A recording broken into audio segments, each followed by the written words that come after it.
Hi friends, നമസ്കാരം. സഹകാരി rice പ്ലസിൻ്റെ constitution ക്ലാസ്സിലേക്ക് ഏവർക്കും ഹൃദ്യമായി സ്വാഗതം. സൂര്യനെപ്പോലെ തിളങ്ങണമെങ്കിൽ സൂര്യനെപ്പോലെ ജ്വലിക്കണം.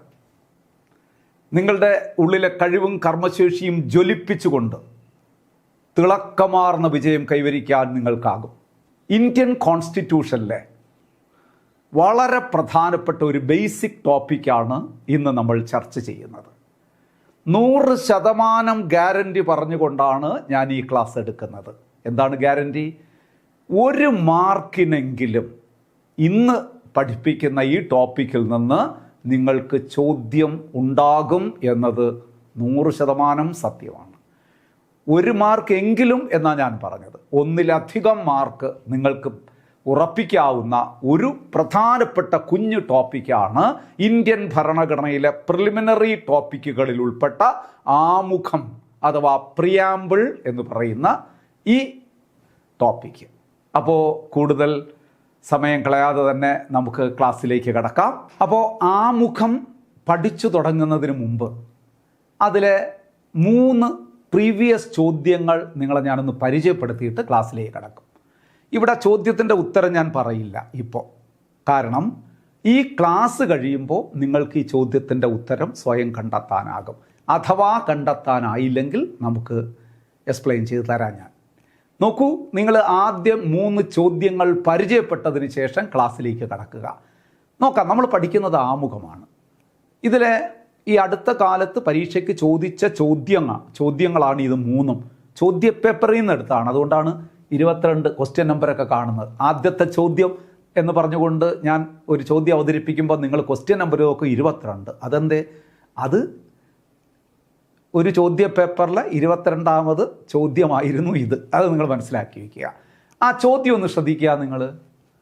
ഇന്ത്യൻ ഭരണഘടനയുടെ ആമുഖപ്രകാരം ഏറ്റവും ശരിയായ പ്രസ്താവന ഏത്? എ, ഇന്ത്യ ഒരു മതേതര റിപ്പബ്ലിക്കാണ്. ഇന്ത്യ ഒരു പരമാധികാര സോഷ്യലിസ്റ്റ് മതേതര ജനാധിപത്യ റിപ്പബ്ലിക്കാണ്. ഇന്ത്യ ഒരു പരമാധികാര റിപ്പബ്ലിക്കാണ്. ഇന്ത്യ ഒരു ജനാധിപത്യ രാജ്യമാണ്. കേൾക്കുമ്പോൾ എല്ലാം ഒന്നുപോലെയൊക്കെ തോന്നും. പക്ഷേ ഈ ടോപ്പിക്ക് പഠിച്ചു കഴിയുമ്പോൾ നിങ്ങൾക്കറിയാം, ഒറ്റ നോട്ടത്തിൽ നിങ്ങൾ പറയും ഇതിൻ്റെ ഉത്തരം എന്താണ് എന്ന്. ഒരുപക്ഷെ ഇപ്പം തന്നെ അറിയാവുന്നവരുണ്ടാകാം. വെയിറ്റ് ചെയ്ത് കൊടുക്കുക. നമ്മുടെ ഈ ക്ലാസ് കഴിഞ്ഞതിന് ശേഷം നിങ്ങൾ സ്വയം ഒന്ന് വിലയിരുത്തുക. ഇതിൽ നിങ്ങൾക്ക് ആൻസർ ചെയ്യാൻ കഴിയുന്നുണ്ടോ? ഞാൻ ഉറപ്പ് പറയുന്നു, ക്ലാസ് കഴിയുമ്പോൾ നിങ്ങളിതിൻ്റെ ആൻസർ ചെയ്തിരിക്കും. ക്ലിയർ അല്ലേ? ചോദ്യം ഒന്ന് പരിചയപ്പെടുക. കാരണം ഒരു ടോപ്പിക്ക് പഠിക്കുന്നതിന് മുമ്പായിട്ട് ഇന്ന രീതിയിലാണ് ആ ടോപ്പിക്കിൽ നിന്ന് ചോദ്യങ്ങൾ ചോദിച്ചിട്ടുള്ളത് എന്ന് അറിഞ്ഞിരിക്കുന്നത് നല്ലതാണ്. അതിനു വേണ്ടിയിട്ടാണ് ഈ ചോദ്യം ഞാൻ പരിചയപ്പെടുത്തുന്നത്. ഓക്കെ, മറ്റൊരു ചോദ്യത്തിലേക്ക് നമുക്ക് കടക്കാം. അതും നോക്കൂ, 2024 LD ക്ലർക്കിന് ഇടുക്കി മലപ്പുറം ജില്ലയിൽ ചോദിച്ച ചോദ്യമാണ്. ഇതൊക്കെയാണ് LD ചോദിച്ചതിനടുത്ത് LPUPക്ക് ചോദിക്കും, LPUPക്ക് ചോദിച്ച LDക്ക് ചോദിക്കും, അതിനടുത്ത് നമ്മുടെ +2 ലെവൽ പരീക്ഷ ചോദിക്കും. ഇതൊക്കെ PSCയുടെ ഒരു രീതിയാണ്. അതുകൊണ്ട് എല്ലാം പഠിച്ചു തന്നെ പോകണം. പ്രീവിയസ് ചോദ്യങ്ങൾ ക്ലാസ് കഴിഞ്ഞ് നമുക്ക് പ്രീവിയസ് ചോദ്യങ്ങളുടെ ഒരു സെഷൻ സെപ്പറേറ്റ് ഉണ്ട്. അവിടെയൊക്കെ നമുക്ക് ഇത്തരം ചോദ്യങ്ങളൊക്കെ വിശകലനം ചെയ്യാം. എങ്കിലും ഇതൊന്ന് കണ്ടു നോക്കൂ. ഈ ചോദ്യങ്ങൾ നിങ്ങൾക്ക് ആൻസർ ചെയ്യാൻ പറ്റുമോ, അല്ലെങ്കിൽ ആ ചോദ്യങ്ങൾ ചോദിക്കുന്ന രീതി എന്തൊക്കെയാണെന്ന് മനസ്സിലാക്കുക. ഇന്ത്യൻ ഭരണഘടനയുടെ ആമുഖത്തിനു ആധാരമായി മാറിയ ലക്ഷ്യപ്രമേയത്തിനെ സംബന്ധിക്കുന്ന ശരിയായ പ്രസ്താവന താഴെ പറയുന്നവയിൽ ഏതാണ്? ലക്ഷ്യപ്രമേയം നെഹ്റുവും അംബേദ്കറും കൂടി അവതരിപ്പിച്ചു. 2, അംബേദ്കർ ഡ്രാഫ്റ്റിംഗ് കമ്മിറ്റിയിൽ അവതരിപ്പിച്ചു. 3, നെഹ്റുവാണ് ലക്ഷ്യപ്രമേയം അവതരിപ്പിച്ചത്. 4, ലക്ഷ്യപ്രമേയം 1947 ഭരണഘടനാ നിർമ്മാണ സമിതിയിൽ പാസ്സാക്കപ്പെട്ടു. ഓപ്ഷൻ നോക്കുക, ആൻസർ കണ്ടെത്തുക. കണ്ടെത്താൻ കഴിയുന്നില്ലെങ്കിൽ ഒട്ടും വിഷമിക്കേണ്ട, ഈ ക്ലാസ് കാണുക. ഈ ക്ലാസ് കഴിഞ്ഞതിന് ശേഷം വീണ്ടും ചോദ്യത്തിലേക്കൊന്ന് തിരിച്ചു വന്ന് നോക്കുക. ഈസിയായി നിങ്ങൾക്ക് ആൻസർ ചെയ്യാൻ കഴിയും, ഞാൻ ഉറപ്പ് പറയുന്നു. അടുത്ത ചോദ്യത്തിലേക്ക് കൂടി നമുക്കൊന്ന് കടക്കാം.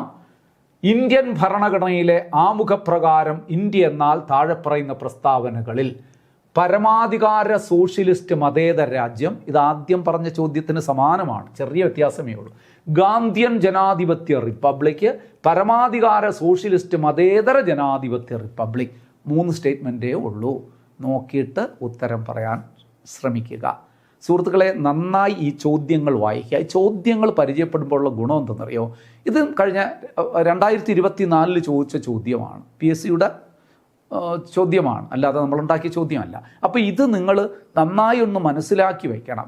ഇന്ന രീതിയിലാണ് ചോദ്യങ്ങൾ ചോദിക്കുന്നതെന്ന് അപ്പോഴും നിങ്ങൾക്ക് മനസ്സിലാകും. ചോദ്യത്തിലെ വാരിക്കുഴികൾ ഒക്കെ നിങ്ങൾക്ക് തിരിച്ചറിയാൻ കഴിയണം. പരീക്ഷ എഴുതുന്നതിന് മുമ്പ് അതൊക്കെ മനസ്സിലാക്കി പോകണം. നമ്മുടെ ക്ലാസ്സുകൾ തീർച്ചയായിട്ടും നിങ്ങൾക്ക് അതൊക്കെ മനസ്സിലാക്കി തരും. കാരണം ഒരു ടോപ്പിക്ക് പഠിപ്പിച്ച് നമ്മൾ അവസാനിപ്പിക്കുകയല്ല ചെയ്യുന്നത്. ആ ടോപ്പിക്ക് കഴിഞ്ഞതിന് ശേഷം അതിൻ്റെ പ്രീവിയസ് ചോദ്യങ്ങൾ, അതിൻ്റെ MCQ, അതുപോലെ തന്നെ നമ്മുടെ SCERT NCERT സിലബസിലെ പോയിന്റുകൾ, ഇതൊക്കെ വിശകലനം ചെയ്തുകൊണ്ടാണ് നമ്മുടെ ക്ലാസ്സുകൾ സമഗ്രമായി മുന്നോട്ട് പോകുന്നത്. തീർച്ചയായിട്ടും നിങ്ങൾക്ക് അത് പ്രയോജനപ്രദമാകും. ഓക്കെ, അപ്പോൾ നമുക്ക് ഇനി ക്ലാസ്സിലേക്ക് കടക്കാം. ഭരണഘടന പഠിക്കുമ്പോൾ തീർച്ചയായിട്ടും അതിലെ ഏറ്റവും പ്രധാനപ്പെട്ട ഒരു ഏരിയയായ ആമുഖത്തെക്കുറിച്ചുള്ള വ്യക്തമായ അറിവ് നിങ്ങൾക്കുണ്ടായിരിക്കണം. എന്താണ് ആമുഖം? നിങ്ങൾക്കറിയാം, ഏതൊരു പുസ്തകമെടുത്താലും അതിനൊരു ആമുഖമുണ്ടാവും. പ്രിഫൈസ് എന്നൊക്കെ നമ്മൾ പറയും അല്ലേ? ആ ആമുഖം എന്ന് പറയുന്നത് എന്തായിരിക്കാം അവിടെ പ്രതിപാദിക്കുന്നത്? നിങ്ങൾ ചിന്തിച്ചിട്ടുണ്ടോ? അതായത് ആ പുസ്തകത്തിൽ എന്ത് കാര്യമാണോ പറഞ്ഞിരിക്കുന്നത്, ആ കാര്യത്തെ, ആ പുസ്തകത്തിലെ പ്രതിപാദ്യത്തെ ഒന്ന് ചുരുക്കി പ്രദർശിപ്പിക്കുന്ന ഭാഗമല്ലേ ആമുഖമെന്ന് പറയുന്നത്? ഏതൊരു പുസ്തകമെടുത്താലും അതിൻ്റെ ആമുഖം വായിക്കുമ്പോൾ ആ പുസ്തകം എന്താണ് പ്രതിനിധാനം ചെയ്യുന്നത്, ആ പുസ്തകത്തിലെ പ്രതിപാദ്യ വിഷയം എന്താണ് എന്ന് നമുക്കൊരു ഐഡിയ കിട്ടും. അതല്ലേ ഈ പ്രിഫൈസ് എന്ന് പറയുന്ന ആമുഖം എല്ലാ പുസ്തകങ്ങളിലും? അത് തന്നെയാണ് നമ്മുടെ ഭരണഘടനയിലെ ആമുഖവും. അതായത് the preface with which our constitution begins is technically known as preamble അല്ലേ? അതായത് നമ്മുടെ ഭരണഘടനയുടെ തുടക്കം എന്ന് പറയുമ്പോൾ ഇന്ത്യൻ ഭരണഘടനയുടെ ഉദ്ദേശ ലക്ഷ്യങ്ങൾ വിളംബരം ചെയ്യുന്ന ഭാഗമാണ് ആമുഖം. ഇതൊരു പ്രീവിയസ് ചോദ്യമാണ്. ഇന്ത്യൻ ഭരണഘടനയുടെ ഉദ്ദേശ ലക്ഷ്യങ്ങൾ വിളംബരം ചെയ്യുന്ന ഭാഗമേത്? ആമുഖം. തെറ്റില്ലല്ലോ? ഇനി അതൊരു ചോദ്യമായി തന്നെ പഠിച്ചു വെച്ചോളുക. ഓരോ പോയിന്റ് ഓരോ ചോദ്യമായിട്ട് തന്നെ പഠിക്കുക. ആമുഖം എന്ന ആശയം ഇന്ത്യ ഏത് രാജ്യത്ത് നിന്ന് കടം വാങ്ങി? ആമുഖം എന്ന ആശയം ഇന്ത്യ ഏത് രാജ്യത്ത് നിന്ന് കടം വാങ്ങി? നിങ്ങൾക്കറിയാം, ഇന്ത്യൻ കോൺസ്റ്റിറ്റ്യൂഷൻ എന്ന് പറയുന്നത് കടം കൊണ്ട കോൺസ്റ്റിറ്റ്യൂഷനാണ്. ഇന്ത്യൻ ഭരണഘടന കടം കൊണ്ട ഭരണഘടനയാണ്. വിവിധ ആശയങ്ങൾ വിവിധ രാജ്യങ്ങളിലെ ഭരണഘടനകളിൽ നിന്ന് സ്വീകരിച്ചുകൊണ്ടാണ് ഇന്ത്യൻ ഭരണഘടനയിൽ അത് ഉൾപ്പെടുത്തി ഇന്ത്യൻ ഭരണഘടന തയ്യാറാക്കിയിരിക്കുന്നത്. അതുകൊണ്ട് തന്നെ ഓരോ ആശയം പഠിക്കുമ്പോഴും ആ ആശയം നമ്മൾ എവിടെ നിന്ന് കടം വാങ്ങി എന്ന് പഠിക്കേണ്ടിയിരിക്കുന്നു. മാത്രമല്ല, ഈ കടം വാങ്ങൽ സോഴ്സിൽ നിന്ന് 1 മാർക്കിന് ഉറപ്പായും പരീക്ഷയ്ക്ക് ചോദ്യം വരാറുണ്ട്. അപ്പം നമുക്ക് ആ കടം വാങ്ങൽ സോഴ്സ് കൂടി ഇതിനോടൊപ്പം തന്നെ പഠിച്ചു പോകാം. എങ്ങനെ? ഇപ്പം USA നിന്നാണ് ആമുഖം കടം വാങ്ങിയത് എന്ന് പറയുമ്പോൾ ഉടനെ നമ്മളൊരു ലിസ്റ്റ് മനസ്സിൽ കൊണ്ടുവരിക. USA നിന്ന് അഥവാ അമേരിക്കയിൽ നിന്ന്, യുണൈറ്റഡ് സ്റ്റേറ്റ്സ് ഓഫ് അമേരിക്ക. ചിലപ്പോൾ ആൻസറിൽ USA എന്നായിരിക്കും ആൻസർ വരുന്നത്, ചിലപ്പോൾ അമേരിക്കൻ ഭരണഘടനയിൽ നിന്ന് എന്നായിരിക്കും വരുന്നത്. രണ്ടും ഒന്നാണെന്ന് എല്ലാവർക്കും അറിയാമല്ലോ. അപ്പോൾ ഉടനെ നിങ്ങൾ പഠിക്കുക, അമേരിക്കയിൽ നിന്ന് കടം വാങ്ങിയിട്ടുള്ള പ്രധാനപ്പെട്ട ആശയങ്ങൾ ഞാനൊന്ന് പറയാം. വളരെ വ്യക്തതയോടുകൂടി കേട്ടിട്ട് അതൊന്ന് കുറിച്ച് എടുത്ത് പഠിക്കാൻ ശ്രമിക്കുക. അമേരിക്കയിൽ നിന്ന് കടം വാങ്ങിയിട്ടുള്ള പ്രധാനപ്പെട്ട ആശയങ്ങൾ, ഇന്ത്യൻ ഭരണഘടന അമേരിക്കൻ കോൺസ്റ്റിറ്റ്യൂഷനിൽ നിന്ന് സ്വീകരിച്ചിട്ടുള്ള പ്രധാന ആശയങ്ങൾ. ആദ്യം നിങ്ങൾ പറയേണ്ടത് ഇത് തന്നെയാണ്, ആമുഖം, പ്രിയാമ്പിൾ. ഏറ്റവും പ്രധാനപ്പെട്ടതും കൂടുതൽ തവണ ചോദിച്ചിട്ടുള്ളതും അടുത്തതാണ് മൗലികാവകാശങ്ങൾ, ഫണ്ടമെൻ്റൽ റൈറ്റ്സ്. നമ്മളിത് വിശദമായി പഠിക്കും. അപ്പോൾ ഇന്ത്യൻ ഭരണഘടനയിലെ ആമുഖം, മൗലികാവകാശങ്ങൾ, സ്വതന്ത്ര നീതിന്യായ വ്യവസ്ഥ, ഇൻഡിപെൻഡൻറ്റ് ജുഡീഷ്യൽ സിസ്റ്റം, സ്വതന്ത്ര നീതിന്യായ വ്യവസ്ഥ എന്ന് പറയുമ്പം ഹൈക്കോടതി, സുപ്രീം കോടതി ഒക്കെ എവിടുന്ന് കടം വാങ്ങിയ ആശയങ്ങൾ തന്നെയാണ് USA നിന്ന്. ജുഡീഷ്യൽ റിവ്യൂ പവർ, അതും പരീക്ഷയ്ക്ക് ചോദിക്കുന്നതാണ്. ജുഡീഷ്യൽ റിവ്യൂ പവർ, മൗലികാവകാശങ്ങളൊക്കെ പഠിക്കുമ്പോൾ വിശദമായി നമ്മൾ പഠിക്കും. എങ്കിലും ഇപ്പം നിങ്ങൾക്ക് ഓർക്കാൻ വേണ്ടി ഞാൻ അതൊന്ന് ചെറുതായിട്ട് പറയാം. അതായത് പാർലമെൻറ്റോ സംസ്ഥാന നിയമനിർമ്മാണ സഭകളോ പാസാക്കുന്ന നിയമങ്ങൾ ഭരണഘടനാപരമാണോ എന്ന് പരിശോധിക്കാനുള്ള കോടതിയുടെ അധികാരത്തിൻ്റെ പേരാണ് ജുഡീഷ്യൽ റിവ്യൂ പവർ. നിയമങ്ങൾ നിർമ്മിച്ചു വച്ചിരിക്കുന്നതിനെ റിവ്യൂ ചെയ്യാനുള്ള കോടതിയുടെ അധികാരം. ആ ആശയവും നമ്മൾ കടം വാങ്ങിയത് എവിടെ നിന്നാണ്? അമേരിക്കയിൽ നിന്നാണ്. അപ്പം പാർലമെൻറ്റ് ആണല്ലോ നിയമം നിർമ്മിക്കുന്നത്, സംസ്ഥാനങ്ങളിൽ സംസ്ഥാന നിയമനിർമ്മാണ സഭകളാണല്ലോ നിയമം നിർമ്മിക്കുന്നത്.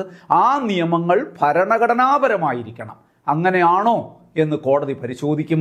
ഇനി ഭരണഘടനാപരമല്ലെങ്കിലോ ആ നിയമത്തെ റദ്ദാക്കാനും കോടതിക്ക് അധികാരമുണ്ട്. കോടതിയുടെ ഈ വിശേഷ അധികാരത്തിൻ്റെ പേരാണ് ജുഡീഷ്യൽ റിവ്യൂ പവർ. പിന്നീട് നമ്മൾ വിശദമായി പഠിക്കും. ഇപ്പോൾ ആ പേര് മാത്രം നിങ്ങൾ പഠിച്ചാൽ മതി.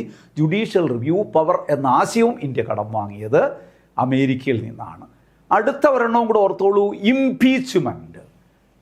രാഷ്ട്രപതിയൊക്കെ പദവിയിൽ നിന്ന് നീക്കം ചെയ്യുന്ന രാഷ്ട്രപതി, അതുപോലെ തന്നെ സുപ്രീം കോടതിയിലെ ഹൈക്കോടതി ജഡ്ജിമാർ, ഇവരെയൊക്കെ പദവിയിൽ നിന്ന് നീക്കം ചെയ്യുന്ന നടപടിയുടെ പേരാണ് ഇംപീച്ച്മെൻറ്റ്. ആക്ഷേപ വിചാരണ നടത്തി പുറത്താക്കും. പച്ചമലയാളത്തിൽ പറഞ്ഞാൽ ആക്ഷേപ വിചാരണ അല്ലേ.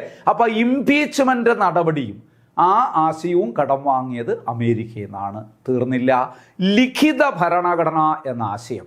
ഇന്ത്യൻ ഭരണഘടന എഴുതപ്പെട്ട ഭരണഘടനയാണ്, ലിഖിത ഭരണഘടനയാണ് അല്ലേ. അപ്പോൾ എഴുതപ്പെട്ട ഭരണഘടന അഥവാ ലിഖിത ഭരണഘടന എന്ന ആശയവും ഇന്ത്യ കടം വാങ്ങിയത് എവിടെ നിന്നാണ്? അമേരിക്കയിൽ നിന്നാണ്. കഴിഞ്ഞില്ല. ഉപരാഷ്ട്രപതിയുടെ ധർമ്മങ്ങൾ, വൈസ് പ്രസിഡന്റിൻ്റെ ചുമതലകൾ, മറ്റുമൊക്കെ നമ്മൾ കടം വാങ്ങിയത് അമേരിക്കയിൽ നിന്നാണ്. ഇത്രയും കാര്യങ്ങളെങ്കിലും USA നിന്ന് കടം വാങ്ങിയത് ഒന്ന് പഠിച്ചു വെച്ചുകൊള്ളുക. ഇതിൽ നിന്നൊരെണ്ണം എപ്പോഴും പരീക്ഷയ്ക്ക് വരുന്നുണ്ട്. ഞാൻ ഒന്നുകൂടി പറയാം. USA നിന്നാണ് ആമുഖം എന്ന ആശയം ഇന്ത്യ കടം വാങ്ങിയെന്ന് പറഞ്ഞു. അപ്പോൾ USA നിന്ന് കടം വാങ്ങിയത് പ്രധാനപ്പെട്ട കാര്യങ്ങൾ ശ്രദ്ധിക്കുക. ആമുഖം, മൗലികാവകാശങ്ങൾ, സ്വതന്ത്ര നീതിന്യായ വ്യവസ്ഥ, ജുഡീഷ്യൽ റിവ്യൂ പവർ, ഇംപീച്ച്മെൻറ്റ്, ലിഖിത ഭരണഘടന, ഉപരാഷ്ട്രപതിയുടെ ധർമ്മങ്ങൾ എക്സെട്ര. ഇത്രയെങ്കിലും ഒന്ന് ഓർത്ത് വെച്ചോളുക. ക്ലിയർ അല്ലേ? അപ്പോൾ അമേരിക്കയിൽ നിന്ന് കടം വാങ്ങിയ പ്രധാനപ്പെട്ട കാര്യങ്ങളും കൂടി ഞാൻ ഇതിനോടൊപ്പം പറഞ്ഞു. അപ്പോൾ ഇന്ത്യൻ ഭരണഘടനയുടെ ഉദ്ദേശ ലക്ഷ്യങ്ങൾ വിളംബരം ചെയ്യുന്ന ഭാഗമാണ് ആമുഖം. എന്ന് പറഞ്ഞാൽ ഇന്ത്യൻ ഭരണഘടന എന്തിനു വേണ്ടി നിലകൊള്ളുന്നു എന്നറിയണമെങ്കിൽ ആമുഖം പരിശോധിച്ചാൽ കഴിയും എന്നർത്ഥം. ക്ലിയർ അല്ലേ? ഇനി നോക്കുക. നമുക്കറിയാം അമേരിക്കയിൽ നിന്ന് ആമുഖം എന്ന ആശയം നമ്മൾ കടം വാങ്ങി എന്ന് പറഞ്ഞാൽ അതിനർത്ഥം അമേരിക്കൻ ഭരണഘടനയിൽ കിടക്കുന്ന ആമുഖത്തെ ഫോട്ടോസ്റ്റാറ്റ് എടുത്ത് ഇവിടെ കൊണ്ട് നടപ്പാക്കിയെന്നല്ല. നമ്മളൊരു ആശയം മാത്രമേ ഇങ്ങെടുക്കുള്ളൂ. എന്നിട്ട് അതിനനുസരിച്ച് നമ്മളിവിടെ അതിന് വേണ്ടിയിട്ട് ഒന്ന് പ്രത്യേകിച്ച് നമ്മുടേതായ രീതിക്ക് തയ്യാറാക്കിയാണ് അവതരിപ്പിക്കുന്നത്. അപ്പം അങ്ങനെ നമ്മുടെ ആമുഖത്തിന് വേണ്ടി ഒരു ലക്ഷ്യപ്രമേയം, ആ വാക്ക് ശ്രദ്ധിക്കണേ, ഒബ്ജക്റ്റീവ് റെസൊല്യൂഷൻ, ആമുഖത്തിന് അടിസ്ഥാനമായ ഒരു ലക്ഷ്യപ്രമേയം ഒരു വ്യക്തി എഴുതി തയ്യാറാക്കുകയാണ്. എന്നിട്ട് അത് കോൺസ്റ്റിറ്റ്യൂവൻ്റ് അസംബ്ലിയുടെ മുമ്പിൽ അവതരിപ്പിച്ച് അംഗീകാരം വാങ്ങി. അങ്ങനെയാണ് ആമുഖം തയ്യാറാക്കിയത്. അപ്പോൾ പരീക്ഷയ്ക്കൊരു ചോദ്യം വരും, ആര് അവതരിപ്പിച്ച ലക്ഷ്യപ്രമേയത്തെ അടിസ്ഥാനമാക്കിയാണ് ആമുഖം തയ്യാറാക്കിയത്? ഇതായിരിപ്പുണ്ട ആള് ആരാണ്? ജവഹർലാൽ നെഹ്റു. ആര് അവതരിപ്പിച്ച ലക്ഷ്യപ്രമേയത്തെ അടിസ്ഥാനമാക്കിയാണ് ആമുഖം തയ്യാറാക്കിയത്? ജവഹർലാൽ നെഹ്റു. അതുകൊണ്ട് ജവഹർലാൽ നെഹ്റുവിനെ നമ്മൾ വിളിക്കുന്നത് ആമുഖത്തിൻ്റെ ശില്പി. സ്ഥിരമായി PSC ചോദിച്ചുകൊണ്ടിരിക്കുന്ന ചോദ്യമാണ് ആർക്കിടെക്റ്റ് ഓഫ് പ്രിയാമ്പിൾ. ആമുഖത്തിൻ്റെ ശില്പി ആര്? ജവഹർലാൽ നെഹ്റു. അപ്പോൾ ആര് അവതരിപ്പിച്ച ലക്ഷ്യപ്രമേയത്തെ അടിസ്ഥാനമാക്കിയാണ് ആമുഖം തയ്യാറാക്കിയത്? ജവഹർലാൽ നെഹ്റു. അതുകൊണ്ട് ജവഹർലാൽ നെഹ്റുവിനെ നമ്മൾ എന്താ വിളിക്കുന്നത്? ആമുഖത്തിൻ്റെ ശില്പി. മറക്കരുത്. വെരി വെരി ഇമ്പോർട്ടൻ്റ് ചോദ്യങ്ങളാണ് ഇതൊക്കെ. ഇനി 2 ഡേറ്റുകൾ പഠിക്കണം നിങ്ങൾ. ജവഹർലാൽ നെഹ്റു ഈ ആമുഖത്തിന് വേണ്ടി ലക്ഷ്യപ്രമേയം അവതരിപ്പിച്ചതെന്ന്, ലക്ഷ്യപ്രമേയം ഇദ്ദേഹം എഴുതി തയ്യാറാക്കിയിട്ട് ഭരണഘടനാ നിർമ്മാണ സഭയുടെ അംഗീകാരത്തിനായിട്ട് സമർപ്പിക്കണമല്ലോ. അങ്ങനെ സമർപ്പിച്ച ദിവസം, അംഗീകരിച്ച ദിവസമല്ല, ജവഹർലാൽ നെഹ്റു ലക്ഷ്യപ്രമേയം അവതരിപ്പിച്ചതെന്ന് 1946 ഡിസംബർ മാസം 13-ാം തീയതിയാണ് ജവഹർലാൽ നെഹ്റു ലക്ഷ്യപ്രമേയം അവതരിപ്പിച്ചത്. Jawaharlal Nehru presented objective resolution on December 13, 1946. മറക്കരുതേ. ക്ലിയർ അല്ലേ? ഇനി ഇത് അവതരിപ്പിച്ചാൽ പോരല്ലോ. ഭരണഘടനാ നിർമ്മാണ സഭ എന്തു ചെയ്യും? ഇത് ചർച്ച ചെയ്യും. ഇത് ശരി, നല്ല രീതിയിലാണോ, ഇത് നമുക്ക് സ്വീകരിക്കാൻ കഴിയുന്നതാണോ, അല്ലെങ്കിൽ ഇതിൽ പോരായ്മയുണ്ടോ എന്നൊക്കെ ചർച്ച ചെയ്താണ്. കോൺസ്റ്റിറ്റ്യൂവൻ്റ് അസംബ്ലിയിൽ എല്ലാ തീരുമാനങ്ങളും എടുക്കുന്നത് കൂട്ടായ ചർച്ചയിലൂടെയാണ്. ഒരിക്കലും കോൺസ്റ്റിറ്റ്യൂവൻ്റ് അസംബ്ലിയിൽ ആരും ഏകപക്ഷീയമായ ഒരു തീരുമാനവും എടുക്കാറില്ല. എല്ലാവരും കൂട്ടായി ചർച്ച ചെയ്ത് അതിൻ്റെ വരും വരായികകളൊക്കെ വിശദമായി ചർച്ച ചെയ്ത് ഒഴിവാക്കേണ്ടത് ഒഴിവാക്കി, കൂട്ടിച്ചേർക്കേണ്ടത് കൂട്ടിച്ചേർത്ത്, മാറ്റം വരുത്തേണ്ടത് മാറ്റം വരുത്തി, അങ്ങനെ ഒരു ടീം വർക്കാണ് കോൺസ്റ്റിറ്റ്യൂവൻ്റ് അസംബ്ലി എന്ന് പറയുന്നത്. അതിലൂടെ ആണ് തീരുമാനങ്ങൾ എടുക്കുന്നത്. അപ്പോൾ 1946 ഡിസംബർ 13-ാം തീയതി ആമുഖത്തിന് വേണ്ടി ഒരു ലക്ഷ്യപ്രമേയം ജവഹർലാൽ നെഹ്റു അവതരിപ്പിക്കുകയാണ്. ഈ ഡേറ്റ് വെരി ഇമ്പോർട്ടൻ്റ് ആണ്, അതുകൊണ്ടാണ് ഞാൻ അണ്ടർലൈൻ ചെയ്തു വെച്ചത്. ഇനി അടുത്ത ഡേറ്റ് നോക്കുക. ഇത് കൊടുത്തു കഴിഞ്ഞാൽ ഞാൻ പറഞ്ഞതുപോലെ അസംബ്ലി ചർച്ച ചെയ്യുമല്ലോ. ചർച്ച ചെയ്തിട്ട് ഇതിന് അംഗീകാരം കൊടുത്തു എന്നാണ് ലക്ഷ്യപ്രമേയത്തിന് അംഗീകാരം കൊടുത്തത്. അടുത്ത ഡേറ്റ് ഒന്ന് ശ്രദ്ധിച്ചോളുക. ലക്ഷ്യപ്രമേയത്തിന് അംഗീകാരം കൊടുത്തത് 1947 ജാനുവരി 22. ഈ രണ്ട് ഡേറ്റും എൻ്റെ ക്ലാസ് കേട്ടുകൊണ്ടിരിക്കുന്നവരോട് ഞാൻ ആവശ്യപ്പെടുന്നു, ഈ നിമിഷം ഈ രണ്ട് ഡേറ്റും മനസ്സിൽ പതിപ്പിച്ചോളുക. 1946 ഡിസംബർ 13 ജവഹർലാൽ നെഹ്റു ലക്ഷ്യപ്രമേയം അവതരിപ്പിക്കുന്നു. 1947 പിറ്റേ മാസം അല്ലെങ്കിൽ പിറ്റേ വർഷം അല്ലേ, ഡിസംബർ അല്ലേ, 1946 ഡിസംബർ 13-ാം തീയതി ലക്ഷ്യപ്രമേയം അവതരിപ്പിക്കുന്നു. 1947 ജാനുവരി 22-ാം തീയതി ഭരണഘടനാ നിർമ്മാണ സഭ ലക്ഷ്യപ്രമേയത്തിന് അംഗീകാരം കൊടുക്കുന്നു. അപ്പോൾ ലക്ഷ്യപ്രമേയം എന്ന് ചോദിച്ചാൽ ഈ ഡേറ്റാണ് പറയേണ്ടത്. 1947 ജാനുവരി 22. ലക്ഷ്യപ്രമേയം അവതരിപ്പിച്ചതെന്ന് 1946 ഡിസംബർ മാസം 13-ാം തീയതി. ഓക്കെ അല്ലേ? ഇനി ഞാൻ പറയുന്നത് ശ്രദ്ധിക്കുക. ഈ അടുത്ത കാലത്ത് 1-2 പരീക്ഷകളിൽ ചോദിച്ച ചോദ്യമാണ്, പ്രീവിയസ് ചോദ്യമാണ് ഇനി ഞാൻ നിങ്ങളോട് ചോദിക്കുന്നത്. ഞാൻ പറഞ്ഞല്ലോ, എന്തെങ്കിലും ഒരു കാര്യം തീരുമാനമെടുക്കുന്നത് കൂട്ടായ ചർച്ചയിലൂടെയാണ് എന്ന്. ലക്ഷ്യപ്രമേയം ജവഹർലാൽ നെഹ്റു അവതരിപ്പിച്ചപ്പോൾ ഭരണഘടനാ നിർമ്മാണ സഭയിലെ ഒരംഗം എണീറ്റ് പറഞ്ഞു, ഇത് അംഗീകരിക്കരുത്. ജവഹർലാൽ നെഹ്റു എഴുതിക്കൊണ്ടുവന്നിരിക്കുന്ന ഈ ലക്ഷ്യപ്രമേയം ശുദ്ധ അസംബന്ധമാണ്, ഇത് തെറ്റാണ്, ഇത് നിയമവിരുദ്ധമാണ്, ഇത് അപകടകരമാണ് എന്ന് വിശേഷിപ്പിച്ച ഭരണഘടനാ നിർമ്മാണ സഭയിലെ അംഗമാര്. പരീക്ഷയ്ക്ക് ചോദിച്ച ചോദ്യമാണ്. ചോദ്യം ഞാൻ ഒന്നുകൂടി പറയാം. ജവഹർലാൽ നെഹ്റു മുന്നോട്ട് വച്ച ലക്ഷ്യപ്രമേയം തെറ്റ്, നിയമവിരുദ്ധം, അപകടകരം എന്നിങ്ങനെ വിശേഷിപ്പിച്ച അല്ലെങ്കിൽ വിമർശിച്ച ഭരണഘടനാ നിർമ്മാണ സഭയിലെ അംഗമാര് ഇതാ കിടപ്പുണ്ട്. ജവഹർലാൽ നെഹ്റു അവതരിപ്പിച്ച ലക്ഷ്യപ്രമേയം തെറ്റ്, നിയമവിരുദ്ധം, അപകടകരം എന്നിങ്ങനെ വിമർശിച്ച ഭരണഘടനാ നിർമ്മാണ സഭയുടെ അംഗം മുകുന്ദ് രാം റാവു ജയകർ. MR ജയകർ എന്നായിരിക്കും ചിലപ്പോൾ ആൻസർ വരുന്നത്. ഓർത്തോളുക, മുകുന്ദ് രാം റാവു ജയകർ. ഇദ്ദേഹമാണ് പറഞ്ഞത് ഇതിന് അംഗീകാരം കൊടുക്കരുത്. കാരണം എന്താണ്? ജവഹർലാൽ നെഹ്റു എഴുതിക്കൊണ്ട് അവതരിപ്പിച്ചിരിക്കുന്ന ഈ ലക്ഷ്യപ്രമേയം തെറ്റാണ്, ഇത് നിയമവിരുദ്ധമാണ്, ഇത് റോങ് ആണ്, അൺലാഫുള്ളാണ്, ഇത് ഡേഞ്ചറസ് ആണ്, അപകടകരമാണ് എന്നിങ്ങനെ വിമർശിച്ച ഭരണഘടനാ നിർമ്മാണ സഭയിലെ അംഗം മുകുന്ദ് രാം റാവു ജയകർ. മറക്കൂലല്ലോ ഇനി. അപ്പം 2 ഡേറ്റുകൾ പഠിച്ചു. എന്താണ് ആമുഖമെന്ന് പഠിച്ചു, എവിടെ നിന്ന് കടം വാങ്ങിയെന്ന് പഠിച്ചു, ആരാണ് ഈ ആമുഖത്തിൻ്റെ ശില്പി എന്ന് പഠിച്ചു, എന്നാണ് ഈ ആമുഖത്തിന് വേണ്ടി ലക്ഷ്യപ്രമേയം അവതരിപ്പിച്ചതെന്ന് പഠിച്ചു, എന്നാണത് അംഗീകരിച്ചെന്ന് പഠിച്ചു, ഇതിന് അംഗീകാരം കൊടുക്കരുത്, ഇത് തെറ്റാണ്, നിയമവിരുദ്ധമാണ് എന്നൊക്കെ പറഞ്ഞൊരു വ്യക്തിയുടെ പേരും പഠിച്ചു. എല്ലാം പ്രധാന ചോദ്യങ്ങളാണ്. ഞാൻ പറയുന്നത് മനസ്സിലാകുന്നുണ്ടോ നിങ്ങൾക്ക്? മനസ്സിലാക്കി പോകണം കേട്ടോ. നിങ്ങൾക്ക് എന്തെങ്കിലും അഭിപ്രായ വ്യത്യാസമുണ്ടെങ്കിൽ, ഞാൻ പറയുന്നത് സ്പീഡായി പോകുന്നെങ്കിലോ ക്ലാരിറ്റി കുറവുണ്ടെങ്കിലോ തീർച്ചയായിട്ടും നിങ്ങൾ സഹകാരി റൈസ് പ്ലസിൻ്റെ അംഗങ്ങളെ വിവരം അറിയിക്കുക. നിങ്ങളുടെ സംശയങ്ങൾ നിങ്ങൾ ചോദിക്കുക, അവരെന്നെ അറിയിക്കും. തീർച്ചയായിട്ടും ആ സംശയങ്ങൾ ഞാൻ ക്ലിയർ ചെയ്ത് തരാം. നമ്മൾ അങ്ങനെയാണ് ഇവിടെ പൊയ്ക്കൊണ്ടിരിക്കുന്നത്. നമ്മുടെ എല്ലാ ബാച്ചുകളും നിങ്ങൾ അന്വേഷിച്ചാൽ അറിയാൻ പറ്റും. നമ്മുടെ ഒരുപാട് ബാച്ചുകൾ എനിക്ക് സഹകാരി റൈസ് പ്ലസിൻ്റെ ഒരുപാട് ബാച്ചുകളിൽ പഠിപ്പിക്കാൻ ഭാഗ്യം കിട്ടിയ ആളാണ്. അപ്പോൾ ആ കുട്ടികളൊക്കെ ഇങ്ങനെ പല സംശയങ്ങളും ഒക്കെ പഠിച്ചുകൊണ്ടിരിക്കുമ്പോഴൊക്കെ ചോദിക്കാറുണ്ട്. ഇവരെന്നെ അത് അറിയിക്കാറുണ്ട്. ഞാനതിന് സംശയങ്ങൾ ദൂരീകരിച്ച് കൊടുക്കാറുമുണ്ട്. അപ്പോൾ അത് നിങ്ങൾക്കും ആകാവുന്നതേ ഉള്ളൂ. പക്ഷേ ഇവിടെയൊക്കെ നിങ്ങൾക്ക് ക്ലിയർ ചെയ്ത് തന്നെ പോകുന്നു എന്ന് തന്നെയാണ് എൻ്റെ വിശ്വാസം. എന്ത് ബുദ്ധിമുട്ടുണ്ടെങ്കിലും നിങ്ങൾ അറിയിക്കണം. നോക്കൂ, 2 ഡേറ്റുകൾ നിങ്ങൾ പഠിച്ചു.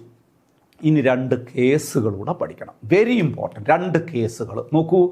ആമുഖം ഭരണഘടനയുടെ ഭാഗമല്ല എന്ന് സുപ്രീം കോടതി വിധിച്ചത്. അതെന്താണ് ആ കേസിൻ്റെ അടിസ്ഥാനം എന്ന് ഞാൻ പറയാം. അതായത് അക്കാലത്ത് ആമുഖത്തെക്കുറിച്ച് വ്യത്യസ്തങ്ങളായ 2 വാദഗതികളായിരുന്നു നിലനിന്നിരുന്നത്.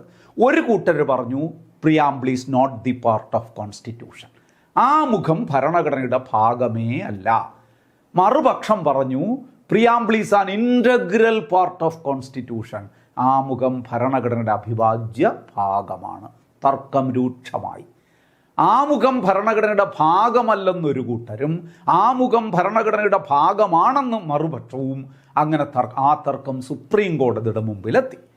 വളരെ രസകരമായ കാര്യമെന്ന് പറയുന്നത് സുപ്രീം കോടതി 2 വ്യത്യസ്തങ്ങളായ വിധിന്യായങ്ങളാണ് പുറപ്പെടുവിച്ചത്. ആദ്യം സുപ്രീം കോടതി പറഞ്ഞു preamble is not the part of constitution, ആമുഖം ഭരണഘടനയുടെ ഭാഗമേ അല്ല എന്നായിരുന്നു സുപ്രീം കോടതി ആദ്യം വിധിച്ചത്. അതേത് കേസിലാണെന്ന് പരീക്ഷയ്ക്ക് ചോദിക്കാം. ബെറുബാരി കേസ് 1960. ശ്രദ്ധിക്കുക, ആമുഖം ഭരണഘടനയുടെ ഭാഗമല്ലെന്ന് സുപ്രീം കോടതി വിധിച്ചത് ഏത് കേസിൽ? ബെറുബാരി കേസ്. ഏത് വർഷം? 1960.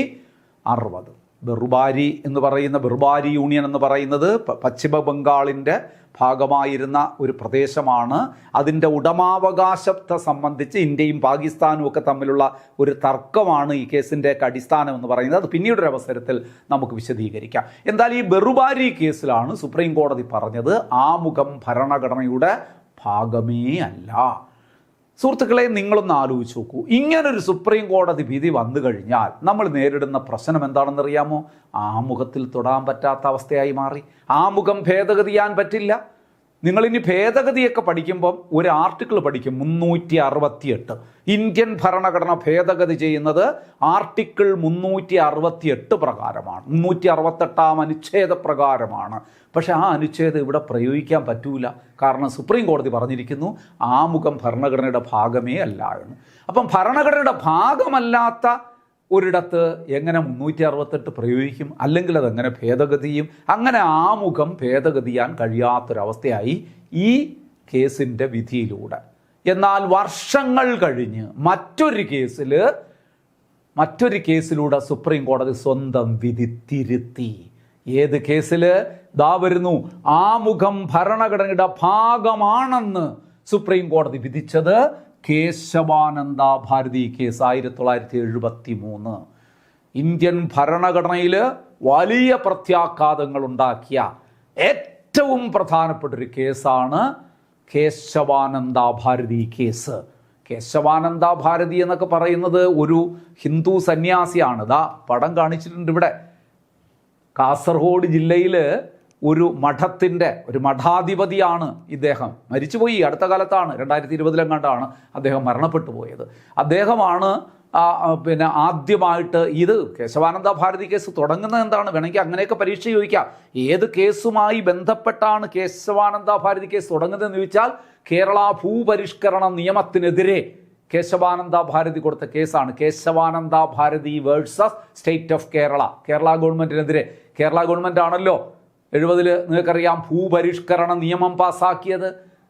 ഭൂമി കൈവശം വയ്ക്കാവുന്ന അല്ലെങ്കിൽ ഒരു വ്യക്തിക്ക് കൈവശം വയ്ക്കാവുന്ന ഭൂമിക്ക് പരിധി ഏർപ്പെടുത്തി അതിലധികം ഭൂമി കൈവശം വച്ചാൽ അത് മിച്ച ഭൂമിയായി പ്രഖ്യാപിക്കും, സർക്കാർ ഏറ്റെടുക്കും, ഭൂരഹിതർക്ക് വിതരണം ചെയ്യും. അതാണല്ലോ ഭൂപരിഷ്കരണ നിയമത്തിൽ പ്രധാന വ്യവസ്ഥ. അതിനെതിരെ ഇദ്ദേഹം തുടങ്ങിയ കേസാണ് കേശവാനന്ദ ഭാരതി കേസെന്ന് അറിയപ്പെടുന്ന ഈ കേസ്. പിന്നീട് അത് പല തലങ്ങളിലേക്കും കടന്നു ചെന്ന് ഭരണഘടനയിൽ വലിയ മാറ്റങ്ങൾ, ഭരണഘടനയിൽ വലിയ പ്രത്യാഘാതം ഉണ്ടാക്കിയ ഒരു കേസായി മാറി. അപ്പോൾ നിങ്ങൾ ശ്രദ്ധിക്കുക, കേശവാനന്ദ ഭാരതി കേസിലൂടെയാണ് ആമുഖം ഭരണഘടനയുടെ ഭാഗമാണെന്ന് സുപ്രീം കോടതി വിധിച്ചത്. ഭരണഘടനയുടെ ഭാഗമല്ല ആമുഖം എന്ന് സുപ്രീം കോടതി വിധിച്ചത് ബെറുബാരി കേസ് 1960, ഇത് 1973. ഇത് ആമുഖം ഭരണഘടനയുടെ ഭാഗമാണെന്ന് വിധിച്ച കേസ്. അവിടെ ഒരു കാര്യം കൂടെ ഞാനിപ്പോൾ ഇതിനോടൊപ്പം ചേർത്ത് പറയുകയാണ്, അതുകൂടെ നിങ്ങൾ ഓർത്താൽ നന്നായിരിക്കും. ആമുഖം ഭരണഘടനയുടെ ഭാഗമാണെന്ന ഈ കേശവാനന്ദ ഭാരതിയുടെ കേസിലെ വിധി ആവർത്തിച്ച മറ്റൊരു കേസ് കൂടിയുണ്ട്. 1995 LIC കേസിലും ഇതേ വിധി ഒന്നുകൂടി സുപ്രീം കോടതി ആവർത്തിച്ചു. അപ്പോൾ വേണമെങ്കിൽ പരീക്ഷയ്ക്ക് ഒരു ചോദ്യം ചോദിക്കാം, ആമുഖം ഭരണഘടനയുടെ ഭാഗമാണെന്ന് കേശവാനന്ദ ഭാരതി കേസിന് പുറമെ സുപ്രീം കോടതി വിധിച്ചത് ഏത് കേസിലെന്ന് വെച്ചാൽ 1995 LIC കേസ്. ജസ്റ്റ് ഒന്ന് ഓർത്ത് വെച്ചോളൂ, വേണമെങ്കിൽ ചോദിക്കാമെന്നുള്ളതേ ഉള്ളൂ. നിങ്ങൾക്ക് അത്ര രീതിയിലൊക്കെ വേണമെങ്കിൽ ചോദ്യങ്ങൾ വരാം. PSC ആണല്ലോ, ഏത് രീതിയിലെ ചോദ്യങ്ങളും ചോദിക്കാം. അതൊക്കെ ഒന്ന് പ്രതീക്ഷിച്ച് വെച്ചോളുക. ഇവിടെ ഞാൻ നോട്ട് കൊടുത്തിട്ടുണ്ടെന്നാണ് എൻ്റെ വിശ്വാസം. ഇല്ലെങ്കിൽ നിങ്ങളത് നോട്ട് ചെയ്ത് വെച്ചോളുക. ആമുഖം ഭരണഘടനയുടെ അവിഭാജ്യ ഭാഗമാണ് എന്ന് സുപ്രീം കോടതി ഒന്നുകൂടി ഉറപ്പിച്ചത് ഏത് കേസിലാണെന്ന് ചോദിച്ചു കഴിഞ്ഞാൽ അത് LIC കേസ് 1995 എന്ന് ഓർപ്പിച്ചുകൊള്ളുക. കേശവാനന്ദ ഭാരതി കേസിൽ തന്നെ നമുക്ക് അതിലേക്ക് തന്നെ തിരിച്ചു വരാം. ആമുഖം ഭരണഘടനയുടെ ഭാഗമാണ് എന്ന് സുപ്രീം കോടതി വിധിച്ച കേസാണ്. ക്ലിയർ അല്ലേ? ഇനി നോക്കുക, ഇനി ഞാനൊരു അമെൻമെൻറ്റ് പറഞ്ഞിട്ട് തിരിച്ച് കേശവാനന്ദ ഭാരതി കേസിലേക്ക് തന്നെ തിരിച്ചു വരാം. നോക്കാം നമുക്ക് എന്താണ്. അതായത് നിങ്ങൾ മനസ്സിലാക്കണം, ഇന്ത്യൻ ഭരണഘടനയുടെ ഏതു ഭാഗവും ഭേദഗതി ചെയ്യുന്നത് ആരാണ്? ഭരണഘടനാ ഭേദഗതിയുടെ അധികാരി ആരാണ്? ഇന്ത്യൻ ഭരണഘടന ഭേദഗതിയാനുള്ള അധികാരം ആർക്ക് എന്ന് ചോദിച്ചാൽ പാർലമെൻറ്റിന് തന്നെയാണ്. ഭരണഘടന ഭേദഗതി ചെയ്യുന്നതിന് പാർലമെൻറ്റിന് മാത്രമേ അധികാരമുള്ളെന്ന് ആദ്യം നിങ്ങൾ മനസ്സിലാക്കുക. എന്തു ഭേദഗതി ചെയ്യാം? മൗലികാവകാശങ്ങൾ ഉൾപ്പെടെ ഭരണഘടനയുടെ ഏതു ഭാഗവും ഭേദഗതി ചെയ്യാൻ പാർലമെൻറ്റിന് അധികാരമുണ്ട് എന്ന് പറഞ്ഞുകൊണ്ടൊരു അമെൻമെൻറ്റ് ആക്ട് പാസ്സാക്കിയിട്ടുണ്ട്. അതായത് ഇന്ത്യൻ ഭരണഘടനയിലെ മൗലികാവകാശങ്ങൾ ഉൾപ്പെടെ ഏതു ഭാഗവും ഭേദഗതി ചെയ്യാൻ പാർലമെൻറ്റിന് അധികാരം നൽകുന്ന ഭരണഘടനാ ഭേദഗതി ഏതെന്ന് ചോദിച്ചാൽ 24ാം ഭരണഘടനാ ഭേദഗതി 1971. നല്ല ചോദ്യമാണ്. മൗലികാവകാശങ്ങൾ ഉൾപ്പെടെ ഭരണഘടനയുടെ ഏതു ഭാഗവും ഭേദഗതി ചെയ്യാൻ പാർലമെൻറ്റിന് അധികാരം നൽകുന്ന ഭരണഘടനാ ഭേദഗതി 24ാം ഭേദഗതി 1971. ക്ലിയർ അല്ലേ? ഞാൻ എന്തിനാണ് ഈ പോയിന്റ് ഇവിടെ പറഞ്ഞത്? ഇത് പ്രധാനപ്പെട്ടൊരു പ്രീവിയസ് ചോദ്യം, അത് നിങ്ങൾ പഠിക്കണം എന്നതുകൊണ്ട് മാത്രമല്ല. ഇത് പറഞ്ഞിട്ട് ഞാനൊരു കാര്യത്തിലേക്ക് കടക്കും, അപ്പോഴേ നിങ്ങൾക്ക് മനസ്സിലാവുള്ളൂ. എന്നാൽ കേശവാനന്ദ ഭാരതി കേസ് ഇതിന് ശേഷം, ഇത് 1971 ഈ ഭേദഗതി. കേശവാനന്ദ ഭാരതി കേസിലൂടെ സുപ്രീം കോടതി ഒരു പുതിയ ആശയം മുന്നോട്ട് വയ്ക്കുകയാണ്. എന്താണ് ആശയം എന്നറിയാമോ? ഭരണഘടനയുടെ അടിസ്ഥാന ഘടന, ബേസിക് സ്ട്രക്ചർ എന്ന് പറയുന്ന ഒരു ഭാഗം, അതായത് ഇന്ത്യൻ ഭരണഘടനയിലെ അടിസ്ഥാന ഘടന എന്നൊരാശയം, ബേസിക് സ്ട്രക്ചർ എന്ന ആശയം സുപ്രീം കോടതി മുന്നോട്ട് വെച്ചത് ഏത് കേസിലെന്ന് ചോദിച്ചാൽ കേശവാനന്ദ ഭാരതി കേസ്. എന്ന് മാത്രമല്ല, സുപ്രീം കോടതി പറയുന്നു, കേശവാനന്ദ ഭാരതി കേസിലൂടെ സുപ്രീം കോടതി മറ്റൊരു കാര്യം കൂടി പറയുന്നു, ഭരണഘടനയുടെ അടിസ്ഥാന ഘടനയിൽ മാറ്റം വരുത്താൻ പാർലമെൻറ്റിന് അധികാരമില്ല. നോക്കൂ, 24ാം ഭേദഗതിയൊന്നും കോടതി റദ്ദാക്കിയില്ല. കോടതി പറഞ്ഞു 24ാം ഭേദഗതിയിലൂടെ പാർലമെൻറ്റിന് ഏത് ഭാഗവും ഭേദഗതി ചെയ്യാനുള്ള അധികാരമുണ്ട്, നിങ്ങൾ ഭേദഗതി ചെയ്തോളൂ. പക്ഷേ തൊട്ടുപോകരുത്, ഭരണഘടനയുടെ ബേസിക് സ്ട്രക്ചറിൽ തൊട്ട് കളിക്കരുത്, ബാക്കിയെല്ലാം നിങ്ങൾ ഭേദഗതി ചെയ്തോളൂ. ബേസിക് സ്ട്രക്ചർ എന്താണെന്ന് ഞാൻ പറയാൻ പോവുകയാണ്. അപ്പം കേശവാനന്ദ ഭാരതി കേസിലേക്കൊന്ന് വന്നു കഴിഞ്ഞാൽ, പരീക്ഷയ്ക്ക് ചോദിക്കാൻ സാധ്യതയുള്ള പോയിന്റുകൾ കേശവാനന്ദ ഭാരതി കേസുമായി ബന്ധപ്പെട്ട് ഞാനൊന്ന് പറയാം, ഒന്ന് മനസ്സിൽ ഉറപ്പിച്ചോളൂ. ആദ്യം ഒരു ജനറൽ ക്വസ്റ്റ്യൻ നേരത്തെ പറഞ്ഞു, അതുകൂടെ ചേർത്ത് ഞാൻ പറയാം. കേരള ഭൂപരിഷ്കരണ നിയമവുമായി ബന്ധപ്പെട്ട കേസ് ഏത്? കേശവാനന്ദ ഭാരതി കേസ് 1973. ക്ലിയർ അല്ലേ? ഭരണഘടനയിലെ ആമുഖം ഭരണഘടനയുടെ അവിഭാജ്യ ഭാഗമാണെന്ന് സുപ്രീം കോടതി വിധിച്ച കേസ് കേശവാനന്ദ ഭാരതി കേസ്. ഇന്ത്യൻ ഭരണഘടനയിലെ അടിസ്ഥാന ഘടന അഥവാ ബേസിക് സ്ട്രക്ചർ എന്നൊരാശയം സുപ്രീം കോടതി മുന്നോട്ട് വെച്ചത് ഏത് കേസിൽ? കേശവാനന്ദ ഭാരതി കേസ്. തീർന്നില്ല. ഇന്ത്യൻ ഭരണഘടനയുടെ അടിസ്ഥാന ഘടനയിൽ മാറ്റം വരുത്താൻ പാർലമെന്റിന് അധികാരമില്ലെന്ന് സുപ്രീം കോടതി വിധിച്ച കേസ് കേശവാനന്ദ ഭാരതി കേസ്. ഈ ഒരു 3-4 പോയിന്റ് ബൈഹാർട്ടാക്കി വയ്ക്കുക. അപ്പോൾ ഭൂപരിഷ്കരണ നിയമവുമായി ബന്ധപ്പെട്ട കേരള ഭൂപരിഷ്കരണ നിയമവുമായി ബന്ധപ്പെട്ട കേസ് വേണമെങ്കിൽ ചോദിക്കാമെന്നേ ഉള്ളൂ. ഞാൻ ഇതുമായി ബന്ധപ്പെട്ടതല്ല, എങ്കിലും ഞാൻ പറഞ്ഞു എന്നേ ഉള്ളൂ. നമ്മുടെ ഈ ടോപ്പിക്കുമായി ബന്ധപ്പെട്ടത് ആമുഖം ഭരണഘടനയുടെ ഭാഗമാണെന്ന് സുപ്രീം കോടതി വിധിച്ച കേസ് കേശവാനന്ദ ഭാരതി കേസ്. ഇന്ത്യൻ ഭരണഘടനയിലെ ബേസിക് സ്ട്രക്ചർ അല്ലെങ്കിൽ അടിസ്ഥാന ഘടന എന്നൊരാശയം സുപ്രീം കോടതി മുന്നോട്ട് വെച്ചത് ഏത് കേസിലൂടെ? കേശവാനന്ദ ഭാരതി കേസിലൂടെ. ഇനി ഇന്ത്യൻ ഭരണഘടനയുടെ അടിസ്ഥാന ഘടനയിൽ മാറ്റം വരുത്താൻ പാർലമെന്റിന് അധികാരമില്ലെന്ന് സുപ്രീം കോടതി വിധിച്ചത് ഏത് കേസിൽ? കേശവാനന്ദ ഭാരതി കേസിൽ. ഇത്രയും പോയിന്റുകൾ നിങ്ങളുടെ മനസ്സിൽ ഉണ്ടായിരിക്കണം. ക്ലിയർ അല്ലേ? അപ്പോൾ മൗലികാവകാശങ്ങൾ ഉൾപ്പെടെ ഭരണഘടനയുടെ ഏത് ഭാഗവും ഭേദഗതി ചെയ്യാൻ പാർലമെന്റിന് അധികാരം നൽകുന്ന ഭേദഗതി 24-ാം ഭേദഗതി 1971. നേരത്തെ ഞാൻ പറഞ്ഞത് ഇവിടെ നോട്ട് കൊടുത്തിട്ടുണ്ട്. ഭരണഘടനയുടെ അടിസ്ഥാന ഘടനയിൽ മാറ്റം വരുത്താൻ പാർലമെന്റിന് അധികാരമില്ലെന്ന് സുപ്രീം കോടതി വിധിച്ച കേസ് ഏത്? ഇപ്പം നമ്മൾ പറഞ്ഞു തന്നെയാണ്, കേശവാനന്ദ ഭാരതി കേസ് 1973. ഈ വർഷവും കൂടെ ഏത് കേസ് പഠിച്ചാലും ഏത് അമെൻമെൻറ്റ് പഠിച്ചാലും ഇയർ കൂടി അറ്റാച്ച് ചെയ്തേ പഠിക്കാവൂ. ക്ലിയർ അല്ലേ? ഇനി നോക്കാം. ഇനി നമുക്കൊരു സംശയം തോന്നാം. ഇപ്പം നമ്മൾ പറഞ്ഞല്ലോ, ഈ ഭരണഘടനയുടെ അടിസ്ഥാന ഘടന മാറ്റം വരുത്താൻ പാർലമെൻറ്റിന് അവകാശമില്ല. പാർലമെൻറ്റിന് ഭരണഘടന ഭേദഗതി ചെയ്യാനുള്ള അധികാരമുണ്ട്. ഏത് വേണോ ഭേദഗതി ചെയ്തോളൂ. പക്ഷേ അടിസ്ഥാന ഘടനയിൽ മാറ്റം. അടിസ്ഥാന ഘടന എന്ന് പറഞ്ഞാൽ അപ്പോൾ എന്താണ്? അടിസ്ഥാന ഘടന എന്ന് പറഞ്ഞാൽ ബേസിക് പ്രിൻസിപ്പിൾസ് ആണ്. ഭരണഘടനയിലെ അടിസ്ഥാനപരമായിട്ടുള്ള തത്വങ്ങളാണ്. അതിൽ തൊട്ട് കളിക്കാൻ പറ്റില്ല. ഈ അടുത്ത കാലത്ത് ഒരു ഡിഗ്രി ലെവൽ പരീക്ഷയാണെന്നാണ് എൻ്റെ വിശ്വാസം. ഡിഗ്രി ലെവൽ പരീക്ഷയ്ക്കോ +2 ലെവൽ പരീക്ഷയ്ക്കോ ആണ്. പക്ഷേ ആ ചോദ്യങ്ങളൊക്കെ നിങ്ങൾക്കും ചോദിക്കാം, ഏത് ലെവൽ പരീക്ഷയ്ക്കും ചോദിക്കാം. ചോദ്യം വന്ന ഇതാണ്: താഴെ പറയുന്നവയിൽ ഇന്ത്യൻ ഭരണഘടനയുടെ അടിസ്ഥാന ഘടനയിൽ ഉൾപ്പെട്ടതേത്? എന്നിട്ട് 3 ഓപ്ഷനേ കൊടുത്തിട്ടുണ്ടായിരുന്നുള്ളൂ. ഏതൊക്കെയായിരുന്നു കൊടുത്തിരുന്നതെന്ന് അറിയാമോ? അതായത് ജനാധിപത്യം, ഫെഡറൽ സ്വഭാവം, റിപ്പബ്ലിക്കൻ രീതിയിലുള്ള ഭരണം. ഈ 3 പോയിന്റേ കൊടുത്തിട്ടുണ്ടായിരുന്നു. നിങ്ങളാണെങ്കിൽ എന്തെഴുതും? ഈ പറയുന്നതിൽ ഏതാണ് ഇന്ത്യൻ ഭരണഘടനയുടെ അടിസ്ഥാന ഘടന എന്ന് ചോദിച്ചാൽ, അടിസ്ഥാന ഘടനയിൽ ഉൾപ്പെട്ടെന്ന് ചോദിച്ചാൽ ഇതിൻ്റെ ഉത്തരം എന്താണ്? ഇത് 3ഉം അടിസ്ഥാന ഘടനയിൽ ഉൾപ്പെട്ടത് തന്നെയാണ്. എന്നാൽ ഇത് 3 മാത്രമേ ഉള്ളൂ? അല്ല. അപ്പോൾ നമ്മൾ അടിസ്ഥാന ഘടനയിൽ ഉൾപ്പെട്ട കാര്യങ്ങളിലേക്കൊന്ന് വരാം. നോക്കൂ, ജനാധിപത്യം ഇന്ത്യൻ ഭരണഘടനയിലെ അടിസ്ഥാന ഘടനയിൽ ഉൾപ്പെട്ട ഒരു കാര്യം. ജനാധിപത്യം എന്ന് പറഞ്ഞാൽ നിങ്ങൾക്കറിയാം, നമ്മുടെ രാജ്യം മുന്നോട്ട് പോയിക്കൊണ്ടിരിക്കുന്നത് ഒരു ജനാധിപത്യ സിസ്റ്റത്തിലൂടെയാണ്. ജനങ്ങൾക്ക് വേണ്ടി വോട്ട് ചെയ്ത് തിരഞ്ഞെടുക്കുന്ന ഒരു ഭരണ സംവിധാനമാണ് നമ്മളെ ഭരിക്കുന്നത്. എന്ന് പറഞ്ഞാൽ ജനങ്ങൾക്ക് സ്വന്തം പ്രതിനിധികളെ തിരഞ്ഞെടുക്കാനുള്ള അധികാരമുണ്ട് ജനാധിപത്യ സംവിധാനത്തിൽ.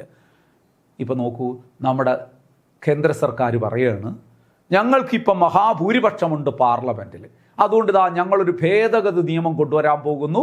ആ ഭേദഗതി പാസ്സാക്കിക്കൊണ്ട് ജനാധിപത്യത്തെ എടുത്ത് ദൂരെ കളയുന്നു, പകരം ഏകാധിപത്യം നടപ്പിലാക്കാൻ പോകുന്നു. നടക്കൂ?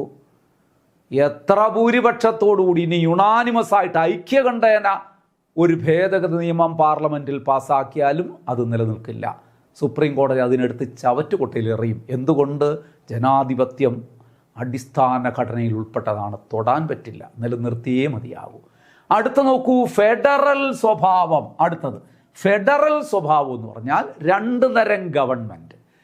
ഗവൺമെൻറ്റിൻ്റെ അധികാരങ്ങളെ രണ്ടായി വിഭജിച്ചിരിക്കുന്നു. കേന്ദ്ര ഗവൺമെൻറ് എന്നും സംസ്ഥാന ഗവൺമെൻറ് എന്നും. കേന്ദ്ര ഗവൺമെൻറ്റിനും സ്വയം ഭരണാവകാശമുണ്ട്, സംസ്ഥാന ഗവൺമെൻറ്റിനും സ്വയം ഭരണാവകാശമുണ്ട്. ഇതിനെടുത്ത് കളഞ്ഞിട്ട് ഗവൺമെൻറ് പറയാണ്, കേന്ദ്ര ഗവൺമെൻറ് പറയാണ്, ഇനി നമുക്ക് ഫെഡറൽ സിസ്റ്റം വേണ്ട, പകരം യൂണിറ്ററി സിസ്റ്റം മതി. എന്താ unitary system? All powers R concentrated at centre. എല്ലാ അധികാരങ്ങളും കേന്ദ്രത്തിൽ നിക്ഷിപ്തമാക്കിയ ഒരു ഭരണ സംവിധാനം മതി. ഇനി കേന്ദ്ര ഗവൺമെൻറ് പറയുന്നത് അപ്പടി അന്ധമായി അനുസരിച്ചുകൊണ്ട് മുന്നോട്ട് പോകുക എന്നതാണ് സംസ്ഥാനങ്ങളുടെ ഉത്തരവാദിത്വം. ഇനി അങ്ങനെ പോയാൽ മതി എന്ന് പറഞ്ഞുകൊണ്ടൊരു ഭേദഗതി നിയമമോ അല്ലെങ്കിൽ മറ്റേതെങ്കിലും നിയമമോ നമ്മുടെ ഗവൺമെൻറ്റിന് പാസ്സാക്കാൻ പറ്റുമോ? പറ്റില്ല. ഫെഡറൽ ഘടനയെ തൊടാനുള്ള അധികാരം ഗവൺമെൻറ്റിനില്ല, പാർലമെൻറ്റിനില്ല. അത് ബേസിക് സ്ട്രക്ചറിൽ ഉൾപ്പെട്ട ഭാഗമാണ്. ഇനി നോക്കൂ, അടുത്തത് മൂന്നാമത്തത് നമ്മൾ പറയുന്ന റിപ്പബ്ലിക്കൻ രീതിയിലുള്ള ഭരണം. റിപ്പബ്ലിക്കൻ രീതിയിലുള്ള ഭരണം എന്ന് പറഞ്ഞാൽ എന്താണ്? പരീക്ഷയ്ക്ക് ചോദിക്കുന്ന ഏറ്റവും പ്രധാനപ്പെട്ട ഒരു വാക്കാണ്. ഇതും കൂടെ നിങ്ങൾ പഠിക്കണം. പല പരീക്ഷകൾക്കും ചോദ്യപേപ്പർ ഞാൻ കണ്ടിട്ടുണ്ട്. റിപ്പബ്ലിക് എന്ന വാക്കിൻ്റെ അർത്ഥം എന്ത് നിങ്ങൾ പറയണം. നമ്മൾ ഇനി പഠിക്കും അങ്ങോട്ടെങ്കിൽ, ഇപ്പം ഞാൻ ഒന്നുകൂടെ ഓർമ്മിപ്പിക്കുകയാണ്. ഇപ്പം നിങ്ങൾ പറയണം എന്താണ്? രാജ്യത്തിൻ്റെ പരമോന്നതമായ സ്ഥാനത്ത് ഒരു പ്രതിനിധിയുള്ള രാഷ്ട്രമാണ് റിപ്പബ്ലിക്. എന്ന് പറഞ്ഞാൽ രാജ്യത്തിൻ്റെ പരമോന്നതമായ സ്ഥാനത്ത് ജനങ്ങൾ തെരഞ്ഞെടുത്തു വിടുന്ന അല്ലെങ്കിൽ തെരഞ്ഞെടുക്കപ്പെട്ട, ജനങ്ങളെന്ന് പറയുമ്പോൾ ഇൻഡയറക്റ്റ് ആണ്, ജനങ്ങൾ നേരിട്ട് എടുക്കുന്നതല്ല, രാജ്യത്തിൻ്റെ പരമോന്നതമായ സ്ഥാനത്ത് തെരഞ്ഞെടുക്കപ്പെട്ട ഒരു പ്രതിനിധിയുള്ള രാഷ്ട്രമാണ് റിപ്പബ്ലിക്. നമ്മുടെ രാജ്യം റിപ്പബ്ലിക്കാണ്. എന്തുകൊണ്ട്? നമ്മുടെ രാജ്യത്തിൻ്റെ പരമോന്നത പദവിയിൽ രാഷ്ട്ര തലവനായ രാഷ്ട്രപതി ഉണ്ട്. കോൺസ്റ്റിറ്റ്യൂഷണൽ ഹെഡ്, ഭരണഘടനാ തലവനായ രാഷ്ട്രപതിയാണ് നമ്മുടെ രാജ്യത്തിൻ്റെ പരമോന്നതമായ സ്ഥാനത്തിരിക്കുന്ന ഒരു പദവി എന്ന് പറയുന്നത്. അതുകൊണ്ട് നമ്മുടെ രാജ്യം റിപ്പബ്ലിക്കാണ്. അതിനെടുത്ത് കളയാൻ പറ്റുമോ? ഇനി ഗവൺമെൻറ് പറയണ റിപ്പബ്ലിക്കൊന്നും വേണ്ട, രാഷ്ട്രപതിയൊക്കെ എടുത്ത് ദൂരെ കളഞ്ഞിട്ട് പ്രധാനമന്ത്രിയാണ് ഏറ്റവും വലിയ ആൾ എന്ന് പറഞ്ഞാൽ നടക്കൂല. സുപ്രീം കോടതി അംഗീകരിക്കൂല. അപ്പം ജനാധിപത്യം, ഫെഡറൽ സ്വഭാവം, റിപ്പബ്ലിക്കൻ രീതിയിലുള്ള ഭരണം. നോക്കൂ, മതേതരത്വം നേരത്തെ ഇല്ലായിരുന്നു, പിന്നീട് കൂട്ടിച്ചേർത്താണ്. അതാണ് ഇനി നമ്മൾ പഠിക്കാൻ പോണത്. ഈ ആമുഖത്തിൽ കൂട്ടിച്ചേർത്തൊരു വാക്കിനെ കുറിച്ച് നമ്മൾ ഇനി പഠിക്കും. മതേതരത്വം. മതേതരത്വം എന്ന് പറഞ്ഞാൽ നിങ്ങൾക്കറിയാം, this nation has no religion of its own. ഇന്ത്യക്ക് സ്വന്തമായൊരു മതമില്ല, ഔദ്യോഗിക മതമില്ല. എന്നാൽ ഇന്ത്യൻ പൗരന് ഏത് മതവും സ്വീകരിക്കാം. രാഷ്ട്രം എല്ലാ മതങ്ങളോടും തുല്യത പുലർത്തുന്നു, തുല്യമായി റെസ്പെക്റ്റ് ചെയ്യുന്നു എല്ലാ മതങ്ങളെയും. സ്വന്തമായി പ്രത്യേകിച്ചൊരു മതമില്ല രാഷ്ട്രത്തിന്. അതിനെയാണ് മതേതരത്വം എന്ന് പറയുന്നത്. അതും ബേസിക് സ്ട്രക്ചറിൽപ്പെട്ടതാണ്. മതേതരത്വം എടുത്ത് കളഞ്ഞിട്ട് ഇനി ഇന്ത്യ ഒരു മതരാഷ്ട്രമാക്കി മാറ്റാം എന്ന് സർക്കാർ വിചാരിച്ചാൽ നടക്കൂല. നിങ്ങൾ മനസ്സിലാക്കണം. ഇങ്ങനെയൊക്കെയുള്ള സുപ്രീം കോടതി നമ്മുടെ തലയ്ക്ക് മുകളിൽ കാവൽക്കാരനായി നിൽക്കുന്നതുകൊണ്ടാണ് നമ്മുടെ രാജ്യം ഇങ്ങനെയൊക്കെ പോണത്. ഇല്ലെങ്കിൽ എന്നേ നമ്മുടെ ഭരണകർത്താക്കൾ കുട്ടിച്ചോറാക്കിയനെ അല്ലേ? അപ്പം മതേതരത്വവും എന്തിൽപ്പെട്ടതാണ്? ബേസിക് സ്ട്രക്ചറിൽപ്പെട്ടതാണ്, അടിസ്ഥാന ഘടനയിൽ ഉൾപ്പെട്ടതാണ്. ഇനി നോക്കൂ, അധികാര വിഭജനം നോക്കൂ. എക്സിക്യൂട്ടീവ് എന്നും ജുഡീഷ്യറി എന്നും പറഞ്ഞ രണ്ട് ഭാഗങ്ങളുണ്ട്. ലെജിസ്ലേച്ചർ എന്ന വേറൊരു ഭാഗമുണ്ട്. നിങ്ങൾക്കറിയാം, ഗവൺമെൻറ്റിൻ്റെ ഘടകങ്ങളാണ് ഈ മൂന്ന് ഘടകങ്ങൾ: the legislature, executive and judiciary. അതിൽ നമുക്ക് എക്സിക്യൂട്ടീവും ജുഡീഷ്യറിയും നിങ്ങൾ എടുത്തു നോക്കൂ. രണ്ടും രണ്ടായി തന്നെ പ്രവർത്തിക്കണം. വിഭജിക്കപ്പെട്ട് തന്നെ അധികാരമുള്ളതാണ്. കാരണം ജുഡീഷ്യറിയുടെ അധികാരത്തിൽ ഒരിക്കലും എക്സിക്യൂട്ടീവിനോ എക്സിക്യൂട്ടീവിൻ്റെ അധികാരത്തിൽ ജുഡീഷ്യറിക്കോ കടന്നു കയറാൻ കഴിയില്ല. കോടതിയുടെ അധികാര പരിധി ഒന്നുകൊണ്ട് പ്രവർത്തിക്കണം. എക്സിക്യൂട്ടീവ് എന്ന് പറഞ്ഞാൽ ഗവൺമെൻറ് അല്ലെങ്കിൽ അതിൻ്റെ ഭരണാധികാരികൾ അവരുടെ അധികാര പരിധിയിൽ നിന്നുകൊണ്ടാണ് പ്രവർത്തിക്കേണ്ടത്. ഈ അധികാരത്തിനിടയിൽ ഒരു വിഭജനമുണ്ട്. രണ്ടും അങ്ങനെ തന്നെ ആയിരിക്കണം. ഒരിക്കലും എക്സിക്യൂട്ടീവും ജുഡീഷ്യറിയൊന്നും കൂടിക്കലർന്ന് പ്രവർത്തിക്കാൻ കഴിയില്ല എന്നർത്ഥം. അങ്ങനെ വന്നാൽ അത് അടിസ്ഥാന ഘടനയ്ക്ക് ലംഘനമാണ്. ഇനി നോക്കൂ, വ്യക്തി സ്വാതന്ത്ര്യം. അടുത്തത് വ്യക്തി സ്വാതന്ത്ര്യം എന്ന് പറഞ്ഞാൽ ഇൻഡിവിജ്വൽ ഫ്രീഡം. നമ്മുടെയൊക്കെ അവകാശങ്ങൾ, നമുക്ക് ജന്മസിദ്ധമായി കിട്ടിയ മനുഷ്യാവകാശങ്ങളും സ്വാതന്ത്ര്യങ്ങളും ഒക്കെ ഇല്ലേ, അത് കാത്തു സൂക്ഷിച്ചേ മതിയാകൂ. ഏതെങ്കിലും ഒരു ഭരണാധികാരി അല്ലെങ്കിൽ ഒരു ഗവൺമെൻറ് ഒരു ഭേദഗതി നിയമമൊക്കെ പാർലമെൻറ്റിൽ പാസ്സാക്കിയിട്ട് നമ്മുടെ വ്യക്തി സ്വാതന്ത്ര്യങ്ങളൊക്കെ കവർന്നെടുക്കുകയാണ്. നടക്കൂല. അടിയന്തരാവസ്ഥയൊക്കെ വരുന്ന സമയത്ത് ചിലപ്പോൾ നമ്മുടെ സ്വാതന്ത്ര്യങ്ങളിൽ ചില നിയന്ത്രണങ്ങൾ കൊണ്ടുവരാം എന്നത് സത്യമാണ്. അല്ലാതെ നമ്മുടെ വ്യക്തി സ്വാതന്ത്ര്യം എടുത്ത് കളയാൻ ആർക്കും അവകാശമില്ല. കാരണം അത് ബേസിക് സ്ട്രക്ചറിൽപ്പെട്ടതാണ്. ക്ലിയർ അല്ലേ? ഇനി ഏറ്റവും പ്രധാനപ്പെട്ട ഒരു ബേസിക് സ്ട്രക്ചറാണ് ഇതാ കിടക്കുന്നത്, ഭരണഘടനയുടെ മേൽക്കോയ്മ, സൂപ്രമസി ഓഫ് കോൺസ്റ്റിറ്റ്യൂഷൻ. എല്ലാത്തിനും ഉപരിയാണ് ഭരണഘടന. അതങ്ങനെ നിന്നേ മതിയാകൂ. ഭരണഘടനയ്ക്ക് ഉപരിയായിട്ട് വേറൊന്നുമില്ല ഇന്ത്യയിൽ.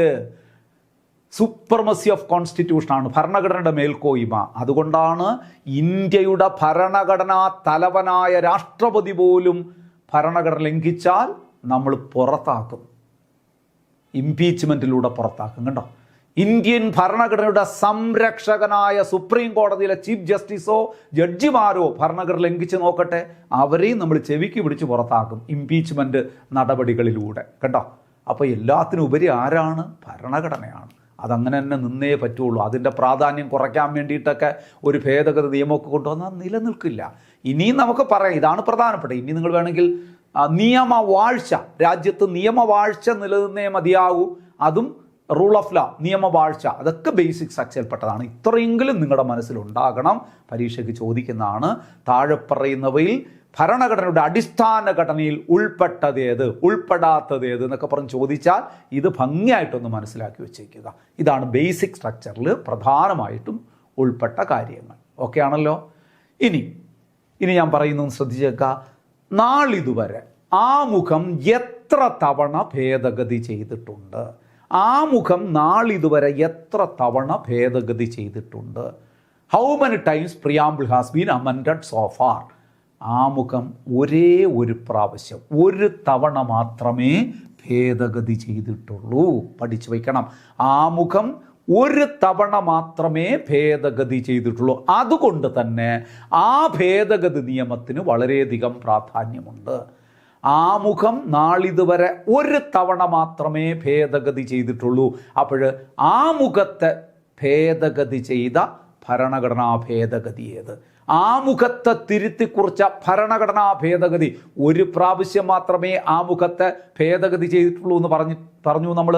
അങ്ങനെയാണെങ്കിൽ ആ ഭേദഗതി നിയമം വളരെ വളരെ പ്രധാനപ്പെട്ടതല്ലേ? അത് പ്രധാനപ്പെട്ട ചോദ്യമല്ലേ? ആമുഖത്തെ തിരുത്തിക്കുറിച്ച ഭരണഘടനാ ഭേദഗതി ഏതാണ്? നിങ്ങൾക്ക് എല്ലാവർക്കും അറിയാം. അറിഞ്ഞുകൂടാത്തവർ പഠിച്ചു വെച്ചുകൊള്ളുക. 42ാം ഭരണഘടനാ ഭേദഗതി 1976. 1976 42ാം ഭേദഗതി 42nd അമെൻമെൻറ്റിലൂടെയാണ്. നിങ്ങൾ ഇനി ഈ അമെൻമെൻറ്റിനെ കുറിച്ചൊക്കെ പിന്നീട് വിശദമായി പഠിക്കും. മിനി കോൺസ്റ്റിറ്റ്യൂഷൻ എന്നൊക്കെ വിളിക്കപ്പെടുന്ന, ചെറു ഭരണഘടന എന്നൊക്കെ വിളിക്കപ്പെടുന്ന ഭേദഗതിയാണ് 1976 പാസ്സാക്കി 77 നിലവിൽ വന്ന ഭേദഗതിയാണ് 42ാം ഭേദഗതി. ആ 42ാം ഭേദഗതിയിലൂടെയാണ് ആമുഖത്തിൽ മാറ്റങ്ങൾ വരുത്തിയത്. ആമുഖത്തിൽ മാറ്റം വരുത്തിയ ഭേദഗതി 42ാം ഭേദഗതി. ക്ലിയറായോ? ഇനി 42ാം ഭേദഗതിയിലൂടെ ആമുഖത്തിൽ എന്തൊക്കെ വാക്കുകൾ കൂട്ടിച്ചേർത്തു? അപ്പോൾ ഞാൻ അതിനു മുമ്പ് ഒരു കാര്യം പറയട്ടെ. ശരിക്കും 42ാം ഭേദഗതി നിയമം പാസ്സാക്കുന്നതിന് മുമ്പ്, അഥവാ 1976 വരെ ആമുഖപ്രകാരം ഇന്ത്യ അറിയപ്പെട്ടിരുന്നത് എങ്ങനെയായിരുന്നു? 3 വാക്കുകളിലേ അറിയപ്പെട്ടിരുന്നത്. ശ്രദ്ധിച്ച് കേൾക്കണം. 1976 മുമ്പ്, അഥവാ 42ാം ഭേദഗതി നിയമം പാസ്സാക്കുന്നതിന് മുമ്പ് ആമുഖപ്രകാരം ഇന്ത്യ അറിയപ്പെട്ടിരുന്നത് 3 വാക്കുകളിൽ മാത്രമായിരുന്നു. ഏതൊക്കെ വാക്കുകളെന്ന് പറയാമോ? ഒന്ന്, പരമാധികാരം. മറ്റൊന്ന് ജനാധിപത്യം. മറ്റൊന്ന് റിപ്പബ്ലിക്. നോക്കൂ, പരമാധികാര ജനാധിപത്യ റിപ്പബ്ലിക് എന്നേ അറിയപ്പെട്ടിരുന്നുള്ളൂ എന്ന് 42ാം ഭേദഗതിക്ക് മുമ്പ്. നിങ്ങൾ വ്യക്തമായി പഠിക്കുക. അടുത്ത പേജിൽ ഞാൻ നോട്ട് കൊടുത്തിട്ടുണ്ട്. ഇവിടെ നിന്ന് ക്ലിയർ ആക്കിയിട്ട് ആ നോട്ടിലേക്ക് പോയാൽ കൂടുതൽ മനസ്സിലാവും. 42ാം ഭേദഗതിയിലൂടെ 2 വാക്കുകൾ ഇവിടെയും ആമുഖത്തിൽ മറ്റൊരു സ്ഥലത്ത് 1 വാക്കും. അപ്പം 42ാം ഭേദഗതിയിലെ മൊത്തം 3 വാക്കുകളാണ് ആമുഖത്തിൽ കൂട്ടിച്ചേർത്തത്. എന്തൊക്കെ വാക്കുകൾ? ഈ പരമാധികാരം പരമാധികാരം എന്ന് പറഞ്ഞാൽ ഇംഗ്ലീഷ് വാക്കുകൂടെ ഒന്ന് ഓർത്താൽ നന്നായിരിക്കും. സോവറിൻ. എന്താണ് സോവറിൻ? ജനാധിപത്യം നിങ്ങൾക്കറിയാം, ഡെമോക്രാറ്റിക്. ഡെമോക്രാറ്റിക് ജനാധിപത്യം, ഡെമോക്രാറ്റിക്. റിപ്പബ്ലിക് തന്നെയാണ്.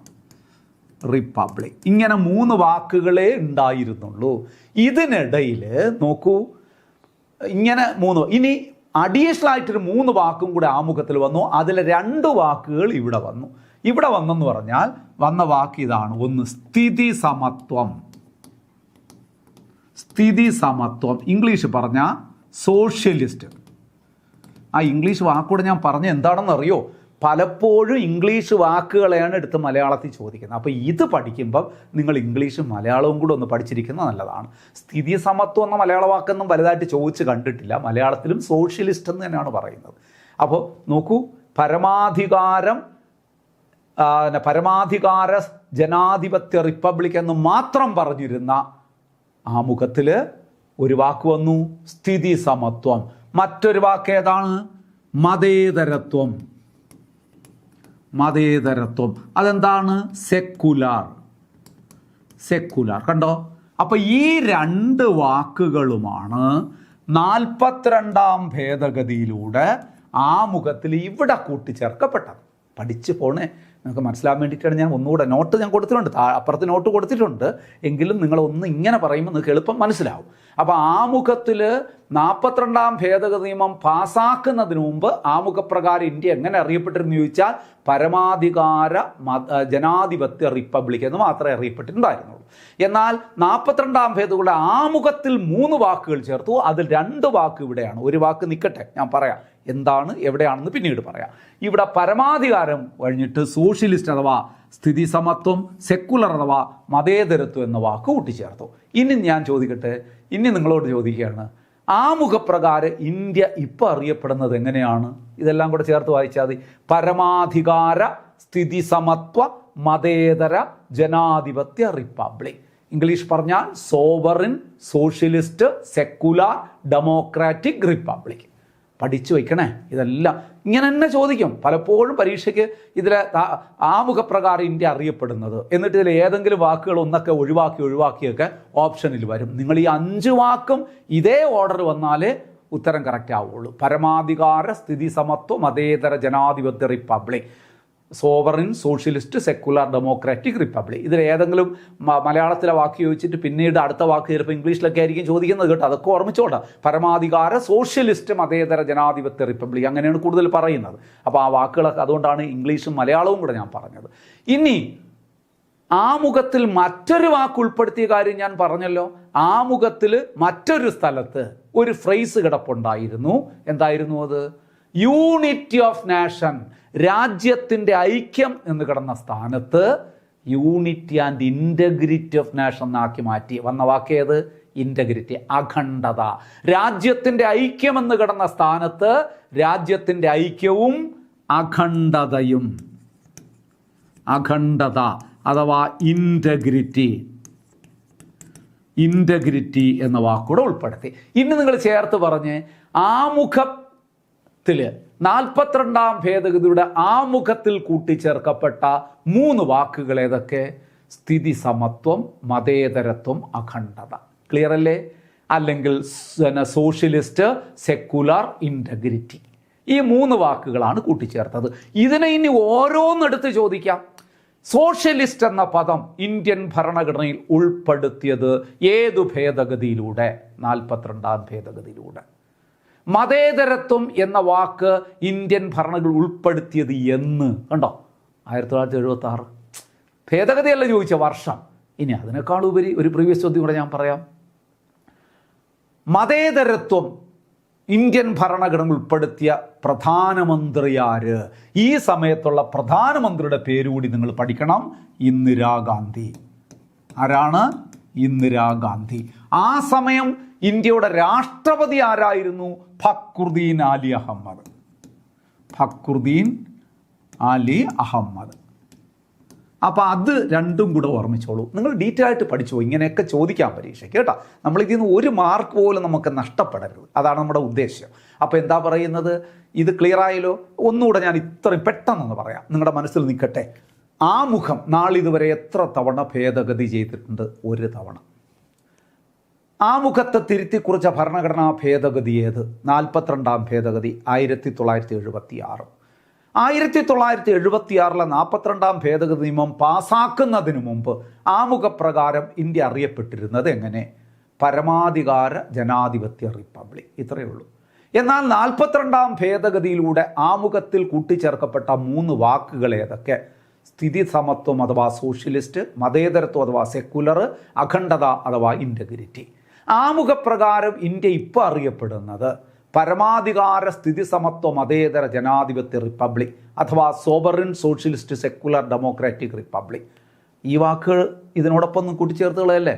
ചിലർ വലിയ ഓളത്തിലൊക്കെ അങ്ങ് പറയും പരമാധികാര സ്ഥിതി സമത്വ മതേതര ജനാധിപത്യ അഖണ്ഡ റിപ്പബ്ലിക് എന്നൊക്കെ പറയും. തെറ്റാണ്, അങ്ങനെ പറയരുത് കേട്ടോ. ഇത് വേറെ.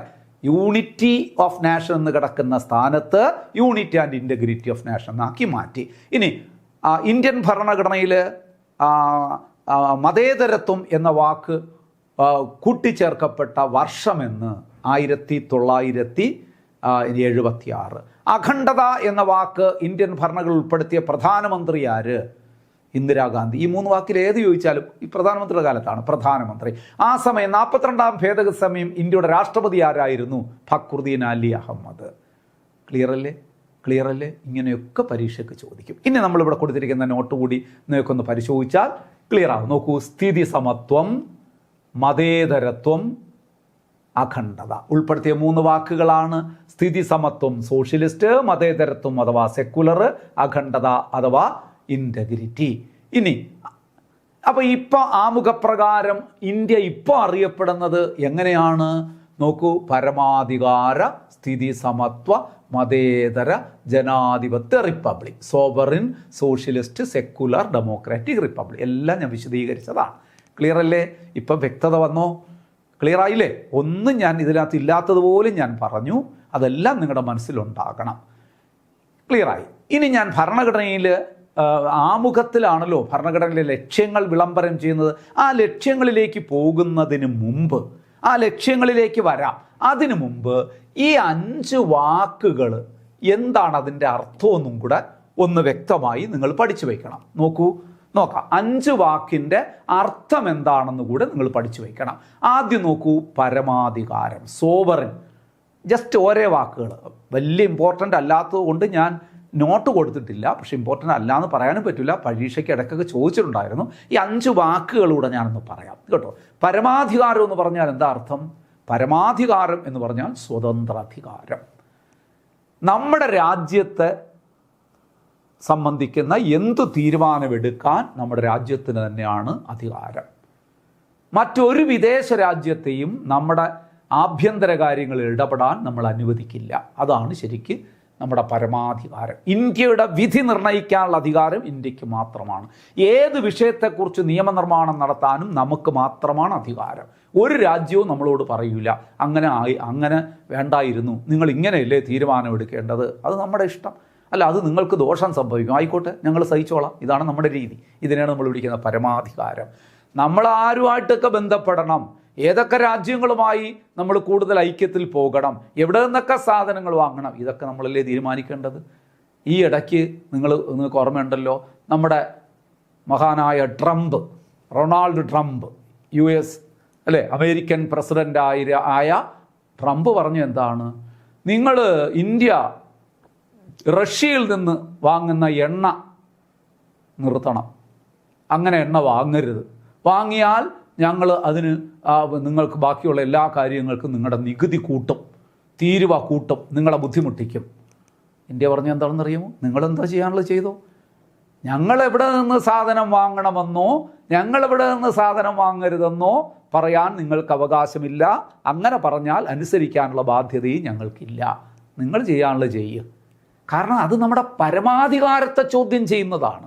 നിങ്ങൾ അവിടുന്ന് വാങ്ങരുത്, ഇവിടുന്നേ വാങ്ങാവൂ, ഇന്നതേ വാങ്ങാവൂ, നമുക്ക് സൗകര്യമുള്ളത് വാങ്ങും, സൗകര്യമുള്ള രാജ്യത്ത് നിന്ന് വാങ്ങും. മനസ്സിലാകുന്നല്ലോ, പരമാധികാരമൊന്നും വിട്ട് കളിക്കാൻ നമ്മൾ തയ്യാറല്ല. സ്വതന്ത്ര അധികാരം, അതാണ് പരമാധികാരം. നമ്മുടെ രാജ്യത്തിൻ്റെ വിധി നിർണ്ണയിക്കാനുള്ള അധികാരം നമുക്ക് മാത്രമാണ്.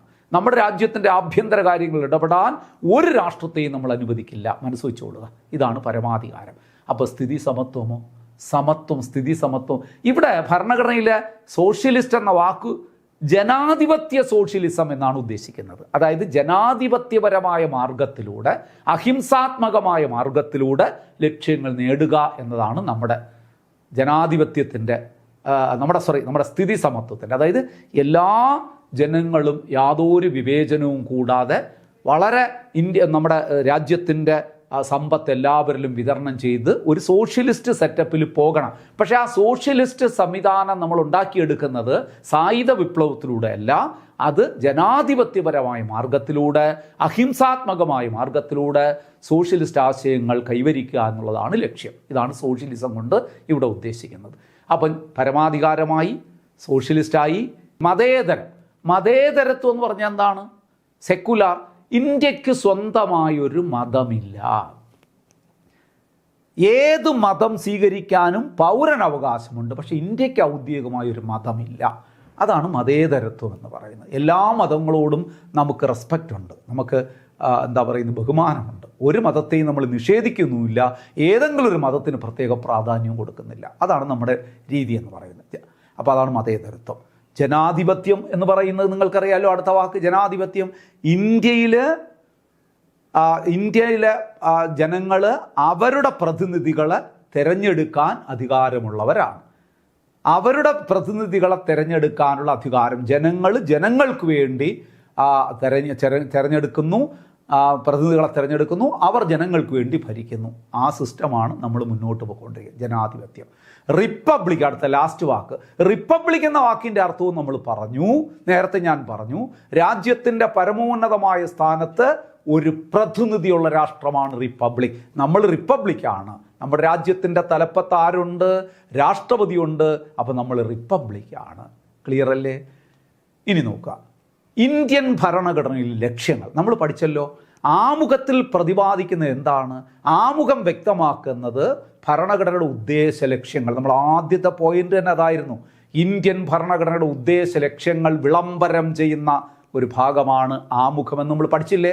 അപ്പോൾ ആമുഖപ്രകാരം ഭരണഘടനയിൽ പ്രതിപാദിച്ചിരിക്കുന്ന ലക്ഷ്യങ്ങൾ എന്തൊക്കെയാണ്? ഇന്ത്യൻ ഭരണഘടന 4 വാക്കുകൾ അവിടെയും നിങ്ങൾ പഠിക്കണം. ഇവിടെ ഇപ്പോൾ 5 വാക്കുകൾ നമ്മൾ പഠിച്ചു, കീ വേർഡ്സാണ്. ഇനി അതുപോലൊരു 4 വാക്കുകൂടെ നിങ്ങൾ പഠിക്കണം. ഇന്ത്യൻ ഭരണഘടനയിലെ ആമുഖത്തിൽ പ്രതിപാദിച്ചിരിക്കുന്ന ഭരണഘടന ലക്ഷ്യങ്ങൾ എന്താണെന്നറിയാമോ? ഇതാ വരുന്നു 4 വാക്കുകൾ. ഒന്ന് നോക്കൂ. നീതി, സ്വാതന്ത്ര്യം, സമത്വം, സാഹോദര്യം. Justice, liberty, equality and fraternity. Justice, liberty, equality and fraternity. നീതി, സ്വാതന്ത്ര്യം, സമത്വം, സാഹോദര്യം. ഇതാണ് ഭരണഘടന മുന്നോട്ട് വയ്ക്കുന്ന, ആമുഖത്തിലൂടെ മുന്നോട്ട് വയ്ക്കുന്ന ആശയം. ഇന്ത്യയിലുള്ള എല്ലാ ജനങ്ങൾക്കും ഈ പറഞ്ഞ 4 കാര്യങ്ങളും നിറവേറ്റാൻ കഴിഞ്ഞിരിക്കണം. അതാണ് ഭരണഘടന വിഭാവന ചെയ്യുന്നത്. ഓരോന്നായിട്ട് നമുക്ക് നോക്കാം. എന്താണ് നീതി എന്ന് പറയുന്നത്? നീതി എന്ന് പറഞ്ഞാൽ സമൂഹത്തിലെ എല്ലാവർക്കും തുല്യമായ അവകാശങ്ങൾ, സ്വാതന്ത്ര്യം, അവസരങ്ങൾ ഇത് നൽകുമ്പോഴാണ് നീതിയായി എന്ന് പറയുന്നത്. അല്ലേ? നിങ്ങൾ ആലോചിച്ച് നോക്കൂ. ഞാനിപ്പോൾ പറയണം, നമ്മളെല്ലാം ഒരുമിച്ച് വർക്ക് ചെയ്യുന്നവരാണെന്ന് വിചാരിക്കുക. ഞാൻ നിങ്ങളിൽ നിന്ന് മാറി നിന്നു, ഞാൻ പറയണു എനിക്ക് മാത്രം നീതി കിട്ടിയില്ല എന്ന് പറഞ്ഞാൽ എന്താണ് എൻ്റെ അർത്ഥം? നിങ്ങൾ ആലോചിച്ച് നോക്കുക.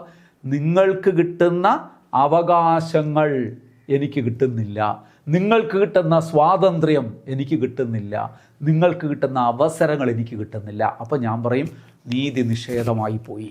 എന്നോടൊരു നീതി, മറ്റുള്ളവരോട് വേറൊരു നീതി, എനിക്ക് നീതി നിഷേധിച്ചിരിക്കുന്നു. ഇതാണ് നീതി. സമൂഹത്തിലെ എല്ലാവർക്കും തുല്യമായ അവകാശങ്ങൾ, സ്വാതന്ത്ര്യം, അവസരങ്ങൾ ലഭ്യമാകുമ്പോൾ അവിടെ നീതി നടപ്പായി എന്ന് പറയാം. ഇന്ത്യയെ പോലുള്ള രാജ്യത്ത് നീതി നടപ്പാക്കുന്നത് ഏത് മാർഗത്തിലൂടെയാണെന്ന് ചോദിച്ചാൽ നിയമവാഴ്ചയിലൂടെയാണ്. റൂൾ ഓഫ് ലോ, നിയമവാഴ്ചയിലൂടെ, അതായത് നമ്മുടെ നിയമം നടപ്പാക്കുന്നതിലൂടെ, നിയമത്തിലൂടെ നമുക്ക് നീതി നടപ്പാക്കാൻ കഴിയും. നീതി 3 തരമുണ്ട്, അതുകൂടെ നമ്മളൊന്ന് പഠിക്കണം. Social justice, economic justice and political justice. സാമൂഹ്യ നീതി, സാമ്പത്തിക നീതി, രാഷ്ട്രീയ നീതി. അപ്പം നീതിയെ തന്നെ മൂന്നായി നമുക്ക് വീണ്ടും തിരിക്കാം. നോക്കൂ, സാമൂഹ്യനീതി, സോഷ്യൽ ജസ്റ്റിസ്. സാമൂഹ്യനീതി എന്ന് പറഞ്ഞാൽ ജാതി, മത, വർഗ, വർണ്ണ, ലിംഗ, പ്രദേശ വ്യത്യാസം പാടില്ല. ജാതിയുടെയോ മതത്തിൻ്റെയോ വർഗത്തിൻ്റെയോ വർണ്ണത്തിൻ്റെയോ ലിംഗത്തിൻ്റെയോ പ്രദേശത്തിൻ്റെയോ ഒന്നും ഒരു വ്യത്യാസവും വരുത്താൻ പാടില്ല. ഇതിലൊന്നും ഈ വ്യത്യാസത്തിൻ്റെ അടിസ്ഥാനത്തിൽ വേർതിരിക്കാൻ പാടില്ല ജനങ്ങളെ. സാമൂഹ്യനീതി ഉറപ്പുവരുത്തണമെങ്കിൽ ആ സമൂഹത്തിൽ ജാതി, മത, വർഗ, വർണ്ണ, ലിംഗ, പ്രദേശ വ്യത്യാസം പാടില്ല എന്നൊരവസ്ഥ ഉണ്ടാകണം. അതാണ് സമൂഹത്തിൽ എല്ലാവർക്കും നീതി കിട്ടിയെന്ന് പറയുന്നത് അങ്ങനെയാണ്. ജാതിയോ മതമോ വർഗമോ വർണ്ണമോ സ്ത്രീ പുരുഷ വ്യത്യാസമോ പ്രദേശ വ്യത്യാസമോ ജന്മദേശമോ ഒന്നും നോക്കാതെ എല്ലാവർക്കും തുല്യ പരിഗണന ലഭിക്കണം. മനസ്സിലാകുന്നുള്ളൂ സാമൂഹ്യനീതി. ഇനി സാമ്പത്തിക നീതി എന്താണ്? Economic justice. നോക്കൂ, സമ്പത്ത്, വരുമാനം എന്നിവയുടെ വിതരണത്തിൽ വിവേചനം പാടില്ല. രാഷ്ട്രത്തിൻ്റെ സമ്പത്ത്, വരുമാനം എന്നിവ തുല്യ രീതിയിൽ വിതരണം ചെയ്യപ്പെടണം. എന്ന് പറഞ്ഞാൽ സമ്പത്ത് ഒരു കൂട്ടർ മാത്രം കൈയടക്കി വയ്ക്കുന്നത് സാമ്പത്തിക നീതിക്ക് വിരുദ്ധമാണ്. നിർഭാഗ്യവശാൽ ഇന്ത്യയിൽ അങ്ങനെയൊക്കെയാണല്ലേ.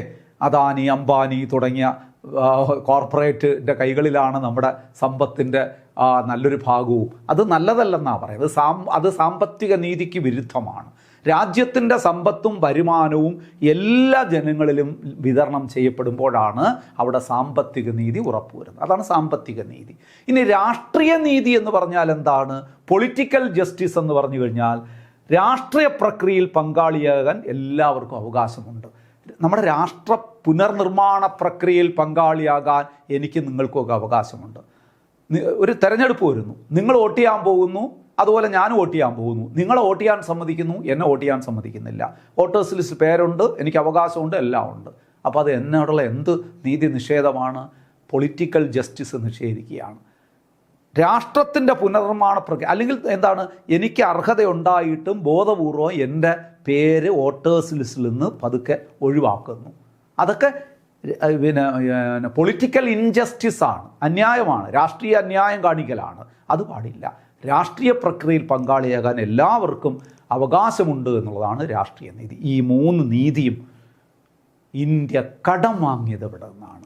നീതി, ജസ്റ്റിസ് എന്ന ആശയം ഇന്ത്യ കടം വാങ്ങിയത്, അതും കൂടെ പഠിച്ചോളൂ, അതിവിടെ കൊടുത്തിട്ടില്ല, അതും കൂടെ ഓർമ്മിച്ചോളൂ. അത് റഷ്യൻ വിപ്ലവത്തിൽ നിന്നാണ്. റഷ്യൻ റവല്യൂഷൻ, റഷ്യയിൽ നിന്നെന്നോ റഷ്യൻ വിപ്ലവത്തിൽ നിന്നോ പറയണം നീതി കടം വാങ്ങിയത്. എന്നാൽ ഇനി പഠിക്കാൻ പോകുന്ന സ്വാതന്ത്ര്യം, സമത്വം, സാഹോദര്യം, അത് മൂന്നും കടം വാങ്ങിയത് ഫ്രഞ്ച് വിപ്ലവത്തിൽ നിന്നാണ്, ഫ്രഞ്ച് റവല്യൂഷനിൽ നിന്നാണ്. അപ്പോൾ റഷ്യയിൽ നിന്നാണ് നീതി കടം വാങ്ങിയതെങ്കിൽ സ്വാതന്ത്ര്യവും സമത്വവും സാഹോദര്യവും നമ്മൾ കടം വാങ്ങിയത് എവിടെ നിന്നാണ്? ഫ്രാൻസിൽ നിന്നാണ്, അല്ലെങ്കിൽ ഫ്രഞ്ച് റവല്യൂഷൻ, ഫ്രഞ്ച് വിപ്ലവത്തിൽ നിന്നാണ്. ഇപ്പം ഞാൻ ഈ പറഞ്ഞു വരുമ്പോൾ ഈ നോട്ടിലില്ലാത്ത ചില കാര്യങ്ങളും കൂടെ ഞാൻ പറയാറുണ്ട്. അപ്പോൾ അതൊക്കെ നിങ്ങളൊന്ന് നോട്ട് ചെയ്ത് ക്ലാസ് കാണുമ്പോൾ കേൾക്കുമ്പോൾ ഇതിനോടൊപ്പം ഒന്ന് നോട്ട് ചെയ്ത് പഠിച്ചാൽ കൂടുതൽ ഗുണകരമാകും. അല്ലാതെ ഇപ്പം നമ്മൾ എല്ലാം അങ്ങനെ നോട്ടിൽ ഇങ്ങനെ ഒൺ ബൈ ഒണ്ണായിട്ട് നമുക്ക് പറയാൻ പറ്റില്ല. കാര്യം അറിയാമോ? പലപ്പോഴും നമ്മൾ പഠിപ്പിച്ചുകൊണ്ടിരിക്കുമ്പോഴായിരിക്കും ചില പ്രീവിയസ് ചോദ്യങ്ങളൊക്കെ ഓർമ്മ വരുന്ന, അതിൽ നിന്നുള്ള പോയിന്റുകളൊക്കെ പറയുന്നത്. അപ്പോൾ അതൊക്കെ നിങ്ങൾ പെട്ടെന്ന് തന്നെ ഒന്ന് നോട്ട് ചെയ്ത് ക്ലാസ് ആവർത്തിച്ച് കണ്ട് അതൊക്കെ നോട്ട് ചെയ്ത് പഠിച്ചു പോയി കഴിഞ്ഞാൽ ഒരു മാർക്ക് പോലും ഈ ഏരിയയിൽ നിങ്ങൾക്ക് മിസ്സാവില്ല. അപ്പം നീതി പഠിച്ചു കഴിഞ്ഞു നിങ്ങൾ. ഇനി സ്വാതന്ത്ര്യം എന്താണോ? മനുഷ്യൻ്റെ സ്വാതന്ത്ര്യം എന്ന് പറയുന്നത് ശ്രദ്ധിക്കുക, വിശ്വസിക്കാനും ചിന്തിക്കാനും പ്രവർത്തിക്കാനും ആവിഷ്കരിക്കാനും ഒക്കെയുള്ള സ്വാതന്ത്ര്യം എല്ലാവർക്കുമുണ്ട്.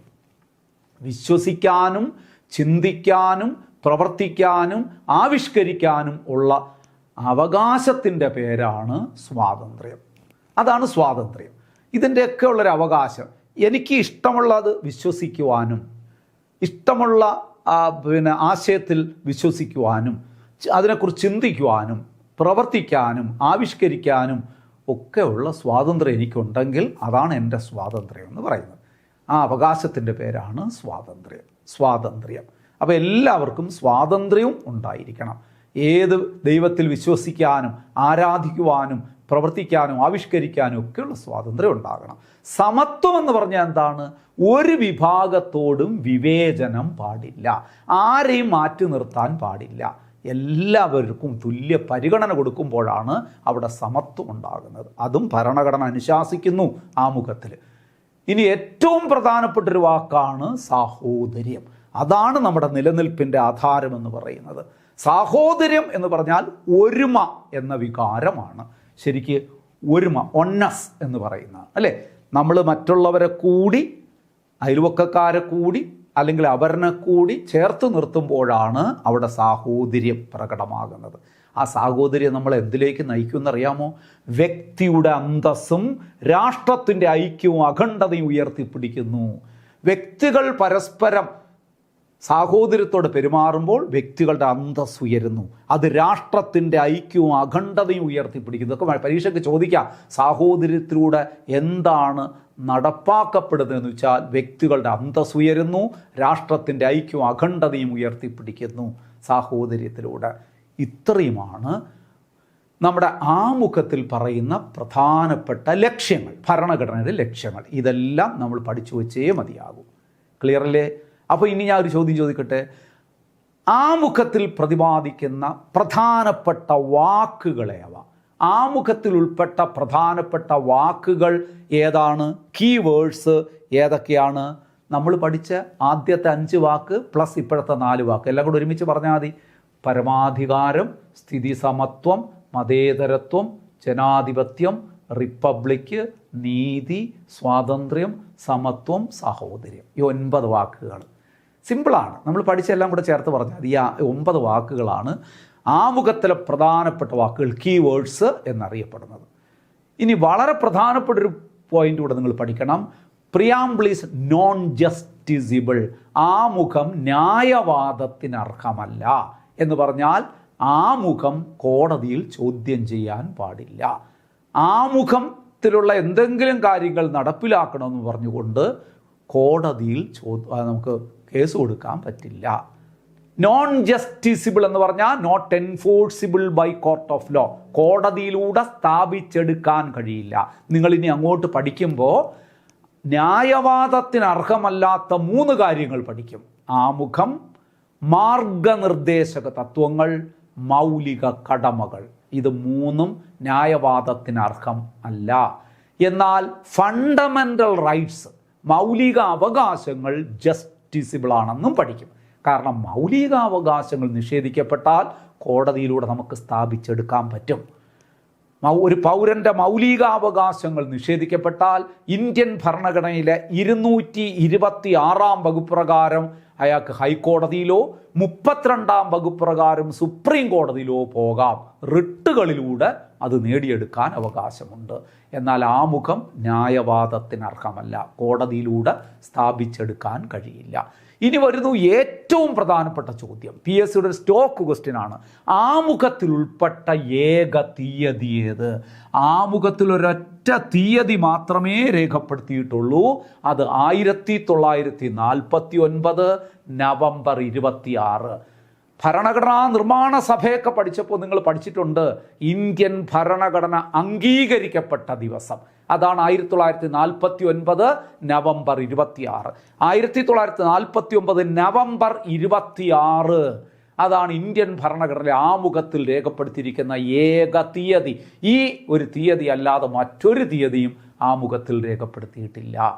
ഇത് പഠിക്കണം. സ്ഥിരം ചോദ്യമാണ്. ഭരണഘടന അംഗീകരിക്കപ്പെട്ട ദിവസം, നിലവിൽ വന്ന ദിവസമല്ല.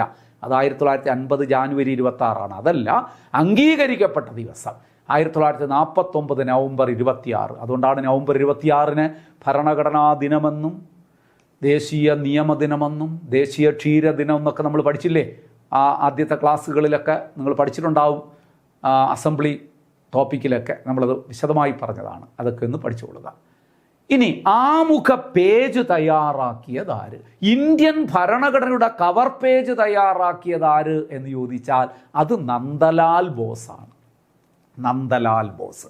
എന്നാൽ ആമുഖ പേജ് തയ്യാറാക്കിയതാര് എന്ന് ചോദിച്ചാൽ അത് നന്ദലാൽ ബോസിൻ്റെ അടുത്ത ശിഷ്യനായ ബിയോഹർ മനോഹർ സിൻഹ, റാം മനോഹർ സിൻഹ. നിങ്ങൾ റാം മനോഹർ സിൻഹ എന്ന് പഠിച്ചാലും മതി. പൂർണ്ണമായ പേര് ബിയോഹർ റാം മനോഹർ സിൻഹ. അദ്ദേഹമാണ് ആമുഖ പേജ് തയ്യാറാക്കിയത്. ക്ലിയർ അല്ലേ? ഇനി ആമുഖം ആരംഭിക്കുന്നത് എങ്ങനെ? ആമുഖം ആരംഭിക്കുന്നത് എങ്ങനെയാണ്? We the people of India എന്നല്ലേ? നാം ഇന്ത്യയിലെ ജനങ്ങൾ, we the people of India. നിങ്ങൾ കേട്ടിട്ടുണ്ട്, we the people of India having solemnly resolve to constitute India into sovereign socialist secular democratic republic എന്നൊക്കെ ഇങ്ങനെ തുടർന്ന് പോകുന്ന ആമുഖം ആരംഭിക്കുന്നത് നാം ഇന്ത്യയിലെ ജനങ്ങൾ. നോക്കൂ, ഇന്ത്യയിലെ ജനങ്ങൾ തയ്യാറാക്കി ഇന്ത്യയിലെ ജനങ്ങൾക്കായി സമർപ്പിച്ച ഒരു കാര്യമാണ് ആമുഖം എന്ന് പറയുന്നത്. അതുകൊണ്ട് ആമുഖം ഒരു പ്രധാന പ്രീവിയസ് ചോദ്യം കൂടെ നിങ്ങൾ ഓർക്കണം. ജനങ്ങളാണ് അധികാരത്തിൻ്റെ പ്രധാന സ്രോതസ് എന്ന് വ്യക്തമാക്കുന്നത് ഭരണഘടനയിൽ എവിടെയാണ്? ആമുഖത്തിലാണ്. ആമുഖമാണ് ജനങ്ങളാണ് അധികാരത്തിൻ്റെ സ്രോതസ്, ജനങ്ങളാണ് അധികാരത്തിൻ്റെ പ്രധാന സ്രോതസ് എന്ന് വ്യക്തമാക്കുന്ന ഭരണഘടനയിലെ ഭാഗമേത്? ആമുഖം എന്ന് പറയണം. V the people of India, നാം ഇന്ത്യയിലെ ജനങ്ങൾ എന്ന് പറഞ്ഞാൽ തുടങ്ങുന്നത്. അവിടെ ഒരു ജനറൽ ക്വസ്റ്റ്യൻ കൂടെ ഞാൻ നിങ്ങളെ ഓർമ്മിപ്പിക്കുകയാണ്. V the people of India എന്നാണ് തുടങ്ങണമെന്ന് പറഞ്ഞല്ലോ. വി ദി പീപ്പിൾ ആരുടെ കൃതിയാണ്? ഒരാളുടെ പ്രസിദ്ധമായ കൃതിയാണ് വി ദി പീപ്പിൾ. എന്നെ പൾക്കിവാല എഴുതിയ കൃതിയാണ് വി ദി പീപ്പിൾ. അത് പിന്നീടൊരു അവസരത്തിൽ നമുക്ക് പറയാം. ഇപ്പം ഞാൻ എന്നോടൊപ്പം പറഞ്ഞു എന്നേ ഉള്ളൂ, അതിൻ്റെ കൂട്ടത്തിൽ ഓർക്കാൻ എളുപ്പമുണ്ട്. അപ്പം ആമുഖം ആരംഭിക്കുന്നത് എങ്ങനെ? ആമുഖം ആരംഭിക്കുന്നത് എങ്ങനെ? V the people of India എന്നാണ്, നാം ഇന്ത്യയിലെ ജനങ്ങൾ. നോക്കൂ, ഞാൻ നേരത്തെ പറഞ്ഞതുപോലെ നമ്മുടെ ജവഹർലാൽ നെഹ്റു അവതരിപ്പിച്ച ലക്ഷ്യപ്രമേയം തെറ്റ്, നിയമവിരുദ്ധം, അപകടകരം എന്നൊക്കെ വിമർശിച്ച ഒരാളിൻ്റെ പേര് നമ്മൾ പറഞ്ഞല്ലോ, മുകുന്ദ് രാം റാവു ജയകർ. അതുപോലെ ഒരാളെ പേര് ഇവിടെയും പഠിക്കണം. അതായത് ആമുഖം എങ്ങനെ ആരംഭിക്കണം എന്ന ചർച്ച വന്നു. അപ്പോൾ എല്ലാവരും പറഞ്ഞു ആമുഖം ആരംഭിക്കേണ്ടത്, ഒരുപാട് പേര് പറഞ്ഞു V the people of India, നാം ഇന്ത്യയിലെ ജനങ്ങളെന്ന് തുടങ്ങിയാൽ മതി. പക്ഷേ വേറൊരാൾ പറഞ്ഞു നടക്കില്ല, ആമുഖം ആരംഭിക്കേണ്ടത് ദൈവനാമത്താൽ, in the name of God എന്ന് തന്നെ തുടങ്ങണം എന്നൊരാൾ നിർബന്ധം പിടിച്ചു. പലരും അദ്ദേഹത്തെ പിന്തിരിപ്പിക്കാൻ ശ്രമിച്ചു, പക്ഷെ അദ്ദേഹം പിന്തിരിഞ്ഞില്ല. അദ്ദേഹം പറഞ്ഞു ദൈവനാമത്താൽ എന്ന് തന്നെ തുടങ്ങണം, ഇല്ലെങ്കിൽ നടക്കൂല, ഞാൻ സമ്മതിക്കില്ല. അദ്ദേഹത്തിൻ്റെ കൂടെ കുറച്ച് പേരോടെ കൂടിയെന്ന് വിചാരിച്ചോളുക. അങ്ങനെ വലിയ തർക്കം വന്നു. അവസാനം വോട്ടിനിട്ടാണ് തീരുമാനമെടുത്തത്. ഭൂരിഭാഗം പേരും പറഞ്ഞത് നാം ഇന്ത്യയിലെ ജനങ്ങൾ എന്ന് തുടങ്ങിയാൽ മതി എന്ന്. അങ്ങനെ അപ്പം മറ്റേ വ്യക്തിയുടെ പേരൂടെ നമ്മൾ പഠിക്കണ്ടേ? ആമുഖം ആരംഭിക്കേണ്ടത് ദൈവനാമത്താൽ എന്ന വാക്കുപയോഗിച്ചായിരിക്കണമെന്ന് വാശി പിടിച്ച ഭരണഘടനാ നിർമ്മാണ സഭയിലെ അംഗമാര് എച്ച്.വി. കാമത്ത്. ജവഹർലാൽ നെഹ്റു അവതരിപ്പിച്ച ലക്ഷ്യപ്രമേയം തെറ്റ് എന്ന് പറഞ്ഞത് മുകുന്ദ് രാം റാവു ജയകർ ആയിരുന്നുവെങ്കിൽ ആമുഖം ആരംഭിക്കേണ്ടത് ദൈവനാമത്താൽ എന്ന പദം ഉപയോഗിച്ചായിരിക്കണമെന്ന് വാശി പിടിച്ചത് എച്ച്.വി. കാമത്ത് എന്ന് പറയുന്ന ഭരണഘടനാ നിർമ്മാണ സഭയിലെ ഒരംഗമാണ്. ക്ലിയർ അല്ലേ? അതും ഓർത്തു വെച്ചോളുക. അപ്പോൾ നമ്മുടെ അവസാന ഘട്ടത്തിലേക്ക് കടക്കുകയാണ്. ആമുഖത്തിൻ്റെ അവസാന ഘട്ടം. ആമുഖത്തിന് ചില വിശേഷണങ്ങളുണ്ട്, അതുകൂടി നമ്മൾ പഠിക്കാം. ഓരോരുത്തർ അവരുടെ രീതിക്കനുസരിച്ച് ആമുഖത്തിന് ചില വിശേഷണങ്ങൾ നൽകിയിട്ടുണ്ട്. ആ വിശേഷണങ്ങൾ എന്തൊക്കെയാണെന്ന് നമുക്കൊന്ന് പരിശോധിക്കാം. നോക്കൂ, ആമുഖത്തിൻ്റെ പ്രധാനപ്പെട്ട വിശേഷണങ്ങൾ. ആദ്യം നമ്മുടേതായൊരു വിശേഷണം എന്ന് പറയുക.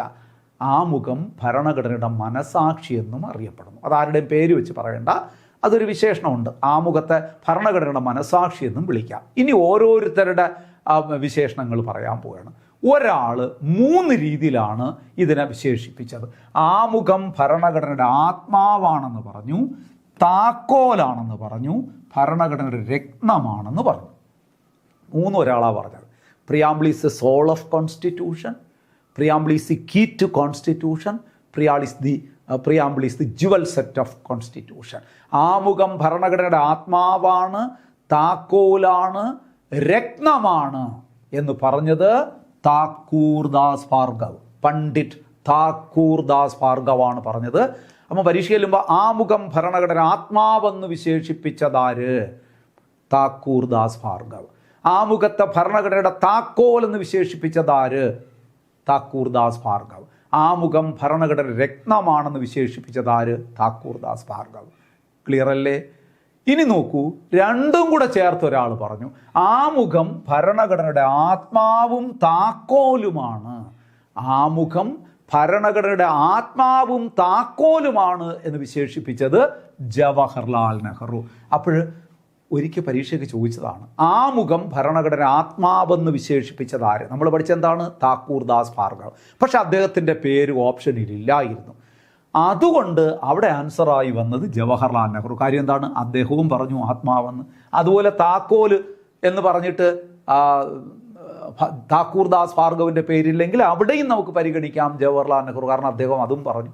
അപ്പോൾ ആമുഖം ഭരണഘടന ആത്മാവാണ്, താക്കോലാണ്, രത്നമാണ് എന്ന് പറഞ്ഞത് താക്കൂർദാസ് ഭാർഗവ്. ആമുഖം ഭരണഘടനയുടെ ആത്മാവും താക്കോലുമാണെന്ന് പറഞ്ഞത് ജവഹർലാൽ നെഹ്റു. ക്ലിയർ അല്ലേ? ഇനി നോക്കൂ, ആത്മാവാണെന്ന് വേറൊരാളും പറഞ്ഞു, ആത്മാവാണെന്ന് രണ്ടു മൂന്ന് പേര് പറഞ്ഞു കേട്ടോ. പക്ഷേ ഫസ്റ്റ് പരിഗണന കൊടുക്കേണ്ടത് താക്കൂർദാസ് ഭാർഗവ്. അദ്ദേഹം ഉണ്ടെങ്കിൽ അദ്ദേഹത്തിൻ്റെ പേരേ ഉണ്ടാവും. അദ്ദേഹത്തിൻ്റെ പേരില്ലെങ്കിൽ ജവഹർലാൽ നെഹ്റു എന്ന് പറഞ്ഞോളൂ. ജവഹർലാൽ നെഹ്റുവിൻ്റെ പേരും ഇല്ലെങ്കിൽ വേറൊരാളും പറഞ്ഞു. ആമുഖം ഭരണഘടനയുടെ ആത്മാവാണെന്ന് പറഞ്ഞിട്ട് അദ്ദേഹം മറ്റൊരു കാര്യം കൂടെ പറഞ്ഞു. ആമുഖം അമേരിക്കൻ ഭരണഘടനയുടെ സ്വാതന്ത്ര്യ പ്രഖ്യാപനത്തിന് സമാനമാണ്. നോക്കൂ, അമേരിക്കയുടെ സ്വാതന്ത്ര്യ പ്രഖ്യാപനത്തിന് സമാനമാണ്. അമേരിക്കയുടെ സ്വാതന്ത്ര്യ പ്രഖ്യാപനത്തിന് സമാനമാണ് ഇന്ത്യയുടെ ഭരണഘടനയുടെ ആമുഖം.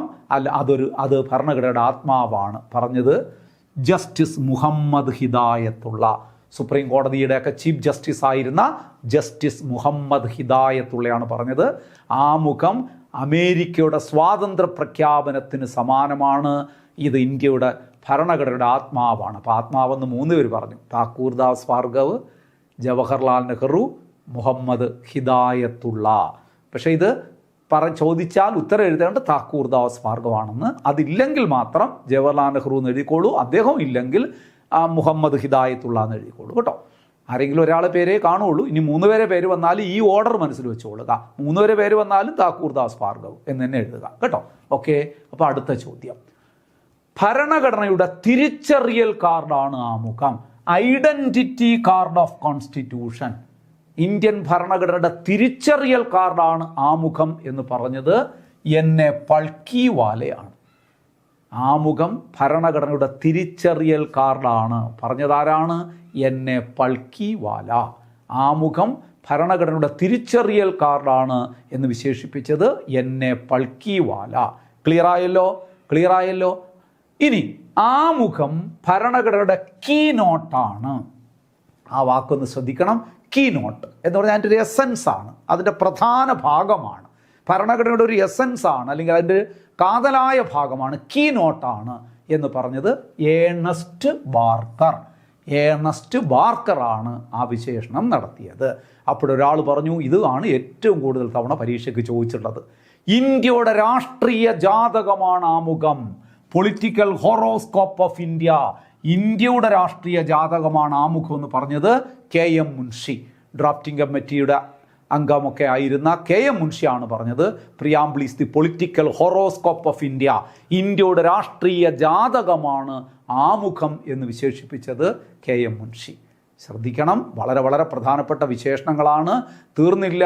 ഇന്ത്യക്കാരൻ്റെ ദീർഘകാല സ്വപ്നങ്ങളുടെ പ്രകാശനമാണ് ആമുഖം. ഒരാൾ പറഞ്ഞു, ഇന്ത്യക്കാരൻ ദീർഘകാലമായി സ്വപ്നം കാണുന്നതിൻ്റെ സാക്ഷാത്കാരമാണ്, ഇന്ത്യക്കാരൻ്റെ ദീർഘകാല സ്വപ്നങ്ങളുടെ പ്രകാശനമാണ് ആമുഖം എന്ന് പറഞ്ഞത് അലാഡി കൃഷ്ണസ്വാമി അയ്യർ. വളരെ വളരെ പ്രധാനപ്പെട്ട ചോദ്യങ്ങളാണ്. അപ്പോൾ ആമുഖത്തിൻ്റെ പ്രധാനപ്പെട്ട വിശേഷണങ്ങൾ കൂടി നിങ്ങളുടെ മനസ്സിലുണ്ടാകണം. എന്തൊക്കെയാണ്? ഒന്ന് ഓർത്തോളൂ. പൊതുവായൊരു വിശേഷണം നമ്മൾ പറഞ്ഞത് മനസ്സാക്ഷി, ഭരണഘടനയുടെ മനസ്സാക്ഷി. ആമുഖം ഭരണഘടനയുടെ ആത്മാവാണ്, താക്കോലാണ്, രത്നമാണ്. ആര്? താക്കൂർദാസ് ഭാർഗവ്. ആമുഖം ഭരണഘടനയുടെ ആത്മാവും താക്കോലുമാണ് ജവഹർലാൽ നെഹ്റു. അമേരിക്കയുടെ സ്വാതന്ത്ര്യ പ്രഖ്യാപനത്തിന് സമാനമാണ് ആമുഖം. ആമുഖം ഭരണഘടന ആത്മാവാണ് എന്നുകൂടി പറഞ്ഞത് ആരാണ്? ജസ്റ്റിസ് മുഹമ്മദ് ഹിദായത്തുള്ള. ആമുഖം ഭരണഘടനയുടെ തിരിച്ചറിയൽ കാർഡാണ് എന്ന് പറഞ്ഞത് എന്നെ പൾക്കിവാല അല്ലേ? ആമുഖം ഭരണഘടനയുടെ കീ നോട്ടാണ് എന്ന് പറഞ്ഞത് ഏണസ്റ്റ് ബാർക്കർ. ഇന്ത്യയുടെ രാഷ്ട്രീയ ജാതകമാണ് ആമുഖം എന്ന് പറഞ്ഞത് KM മുൻഷി. ഇന്ത്യക്കാരൻ്റെ ദീർഘകാല സ്വപ്നങ്ങളുടെ പ്രകാശനമാണ് ആമുഖമെന്ന് പറഞ്ഞത് അലാഡി കൃഷ്ണസ്വാമി അയ്യർ. ഇത്രയും ഭംഗിയായി നിങ്ങളുടെ മനസ്സിലുണ്ടാകണം. ക്ലിയർ അല്ലേ? അപ്പോൾ ആമുഖത്തെക്കുറിച്ച് നമ്മൾ വിശദമായി പഠിച്ചു. അപ്പോൾ സുഹൃത്തുക്കളെ, ആമുഖം എന്ന ടോപ്പിക്ക് ഇവിടെ അവസാനിക്കുകയാണ്. നന്നായി പഠിക്കുക. ഞാൻ ക്ലാസ്സിൻ്റെ തുടക്കത്തിൽ പറഞ്ഞതുപോലെ നമ്മുടെ കൺമുമ്പിൽ വന്നു നിൽക്കുന്ന അവസരങ്ങളൊന്നും നഷ്ടപ്പെടുത്താതിരിക്കുക. ഒരുപാട് അവസരങ്ങളാണ്, അധ്യാപകരാകാനുള്ള വലിയ വലിയ അവസരങ്ങളാണ് നമ്മുടെ മുമ്പിൽ വന്നു നിൽക്കുന്നത്. അധ്യാപകരാകുക എന്ന് പറയുന്നത് സമൂഹത്തിലെ ഏറ്റവും ശ്രേഷ്ഠമായ ഉദ്യോഗം നേടുക എന്നത് തന്നെയാണ്. നോക്കൂ, ഏത് ജോലിയാണ് നല്ലത് എന്നൊരു ചോദ്യം ചോദിച്ചാൽ ഉത്തരം പറയുക ബുദ്ധിമുട്ടാണ്. കാരണം എല്ലാ ജോലിക്കും അതിൻ്റേതായ മഹത്വമുണ്ട്. മാത്രമല്ല, ഒരു സമൂഹത്തിൻ്റെ സമഗ്രമായ വികസനത്തിന് എല്ലാ മേഖലകൾക്കും പ്രസക്തിയുണ്ട്, പ്രാധാന്യവുമുണ്ട്. പക്ഷേ എങ്കിലും ഞാൻ പറയട്ടെ, എന്നോടാരെങ്കിലും ചോദിക്കുകയാണ് ഏറ്റവും നല്ല ജോലി ഏതാണ് സമൂഹത്തിൽ എന്ന് ചോദിച്ചാൽ ഞാൻ ഒട്ടും ആലോചിക്കാതെ പറയും അധ്യാപകനാകുക അല്ലെങ്കിൽ അധ്യാപികയാകുക. അത് തന്നെയാണ് ഏറ്റവും മഹത്തരമാണെന്ന് തീർച്ചയായിട്ടും ഞാൻ പറയും. അത് ഞാനൊരു അധ്യാപകനായതുകൊണ്ട് പറയുകയല്ല, കുഞ്ഞുനാളിലെ എൻ്റെ സ്വപ്നവും അത് തന്നെയായിരുന്നു. അതുകൊണ്ട് തന്നെ എൻ്റെ മകനെയും ഞാൻ ഒരു അധ്യാപകൻ തന്നെയാക്കി മാറ്റി. അത്രമാത്രം ഞാൻ ഇഷ്ടപ്പെടുന്നു ആ ഒരു തൊഴിലിനോട്. കാരണം അതിൻ്റേതായ മഹത്വമുണ്ട്. നിങ്ങൾക്ക് അത് നേടാനുള്ള ആഗ്രഹം നിങ്ങളുടെ മനസ്സിലുണ്ട് എങ്കിൽ, ആ ആഗ്രഹം ദൃഢമാണെങ്കിൽ തീർച്ചയായിട്ടും നിങ്ങൾ നേടുക തന്നെ ചെയ്യും, ഉറപ്പാണ്. നോക്കൂ, നമുക്കറിയാമല്ലോ, ഞാൻ ഒരു ചെറിയ ഉദാഹരണം കൂടെ പറഞ്ഞ് ക്ലാസ് അവസാനിപ്പിക്കാം. അതായത് നിങ്ങൾക്കറിയാം, നമ്മുടെ കേരളത്തിൻ്റെ സാംസ്കാരിക മേഖലയിൽ ഒരു നക്ഷത്രമായി തന്നെ തിളങ്ങിയുന്ന ആളാണ് അന്തരിച്ചുപോയ സുകുമാർ അഴീക്കോട്. അദ്ദേഹം ആരായിരുന്നു എന്ന് ചോദിച്ചാൽ അദ്ദേഹം അധ്യാപകനായിരുന്നു, എഴുത്തുകാരനായിരുന്നു, നോവലിസ്റ്റായിരുന്നു, പ്രഭാഷകനായിരുന്നു, നിരൂപകനായിരുന്നു. വിവിധ മേഖലകളിൽ പ്രവർത്തിച്ചാൽ വ്യക്തിമുദ്ര പതിപ്പിച്ച ഒരു ബഹുമുഖ പ്രതിഭയാണ്. അദ്ദേഹത്തോട് ഒരിക്കൽ ഒരു പത്രക്കാരൻ ചോദിച്ചു, അങ്ങ് ബഹുമുഖ പ്രതിഭയാണല്ലോ, അങ്ങ് എഴുത്തുകാരനാണ്, പ്രഭാഷകനാണ്, അധ്യാപകനാണ്, നിരൂപകനാണ്, ഇതിൽ ഏത് പേരിൽ അറിയപ്പെടാനാണ് അങ്ങ് ആഗ്രഹിക്കുന്നത്? അപ്പോൾ അദ്ദേഹം ഒട്ടും ആലോചിക്കാതെ അദ്ദേഹം പറഞ്ഞു, അധ്യാപകനാകാൻ, അധ്യാപകൻ എന്ന പേരിൽ അറിയപ്പെടാനാണ് ഞാൻ ആഗ്രഹിക്കുന്നത്. സുഹൃത്തുക്കളെ, അതിലപ്പുറം എനിക്കതിനെക്കുറിച്ച് പറയാനില്ല. അതിൻ്റെ മഹത്വം അത് തന്നെയാണ്. എല്ലാവർക്കും നേടാനാകട്ടെ. സമൂഹത്തിൻ്റെ ഒരു പുതിയ തലമുറയെ വാർത്തെടുക്കുവാനുള്ള ഏറ്റവും മഹത്തരമായ ഉത്തരവാദിത്വം ഏറ്റെടുക്കുവാനും ഭംഗിയായി നിറവേറ്റാനും നിങ്ങൾക്ക് അവസരമുണ്ടാകട്ടെ. അതിന് കാലം നിങ്ങളെ കാത്തിരിക്കുന്നു എന്ന് മാത്രം ഓർമ്മിപ്പിച്ചുകൊണ്ട് സഹകാരി റൈസ് പ്ലസിൻ്റെ ഈ ക്ലാസ്സുകളെല്ലാം നിങ്ങൾക്ക് അതിനായി പ്രയോജനപ്പെടട്ടെ എന്ന് ആശംസിച്ചുകൊണ്ടും ഈ ക്ലാസ് ഞാനിവിടെ വൈൻഡപ്പ് ചെയ്യുന്നു. മറ്റൊരു ക്ലാസ്സുമായി നമുക്ക് വീണ്ടും കാണാം. Thank you so much. Good bye.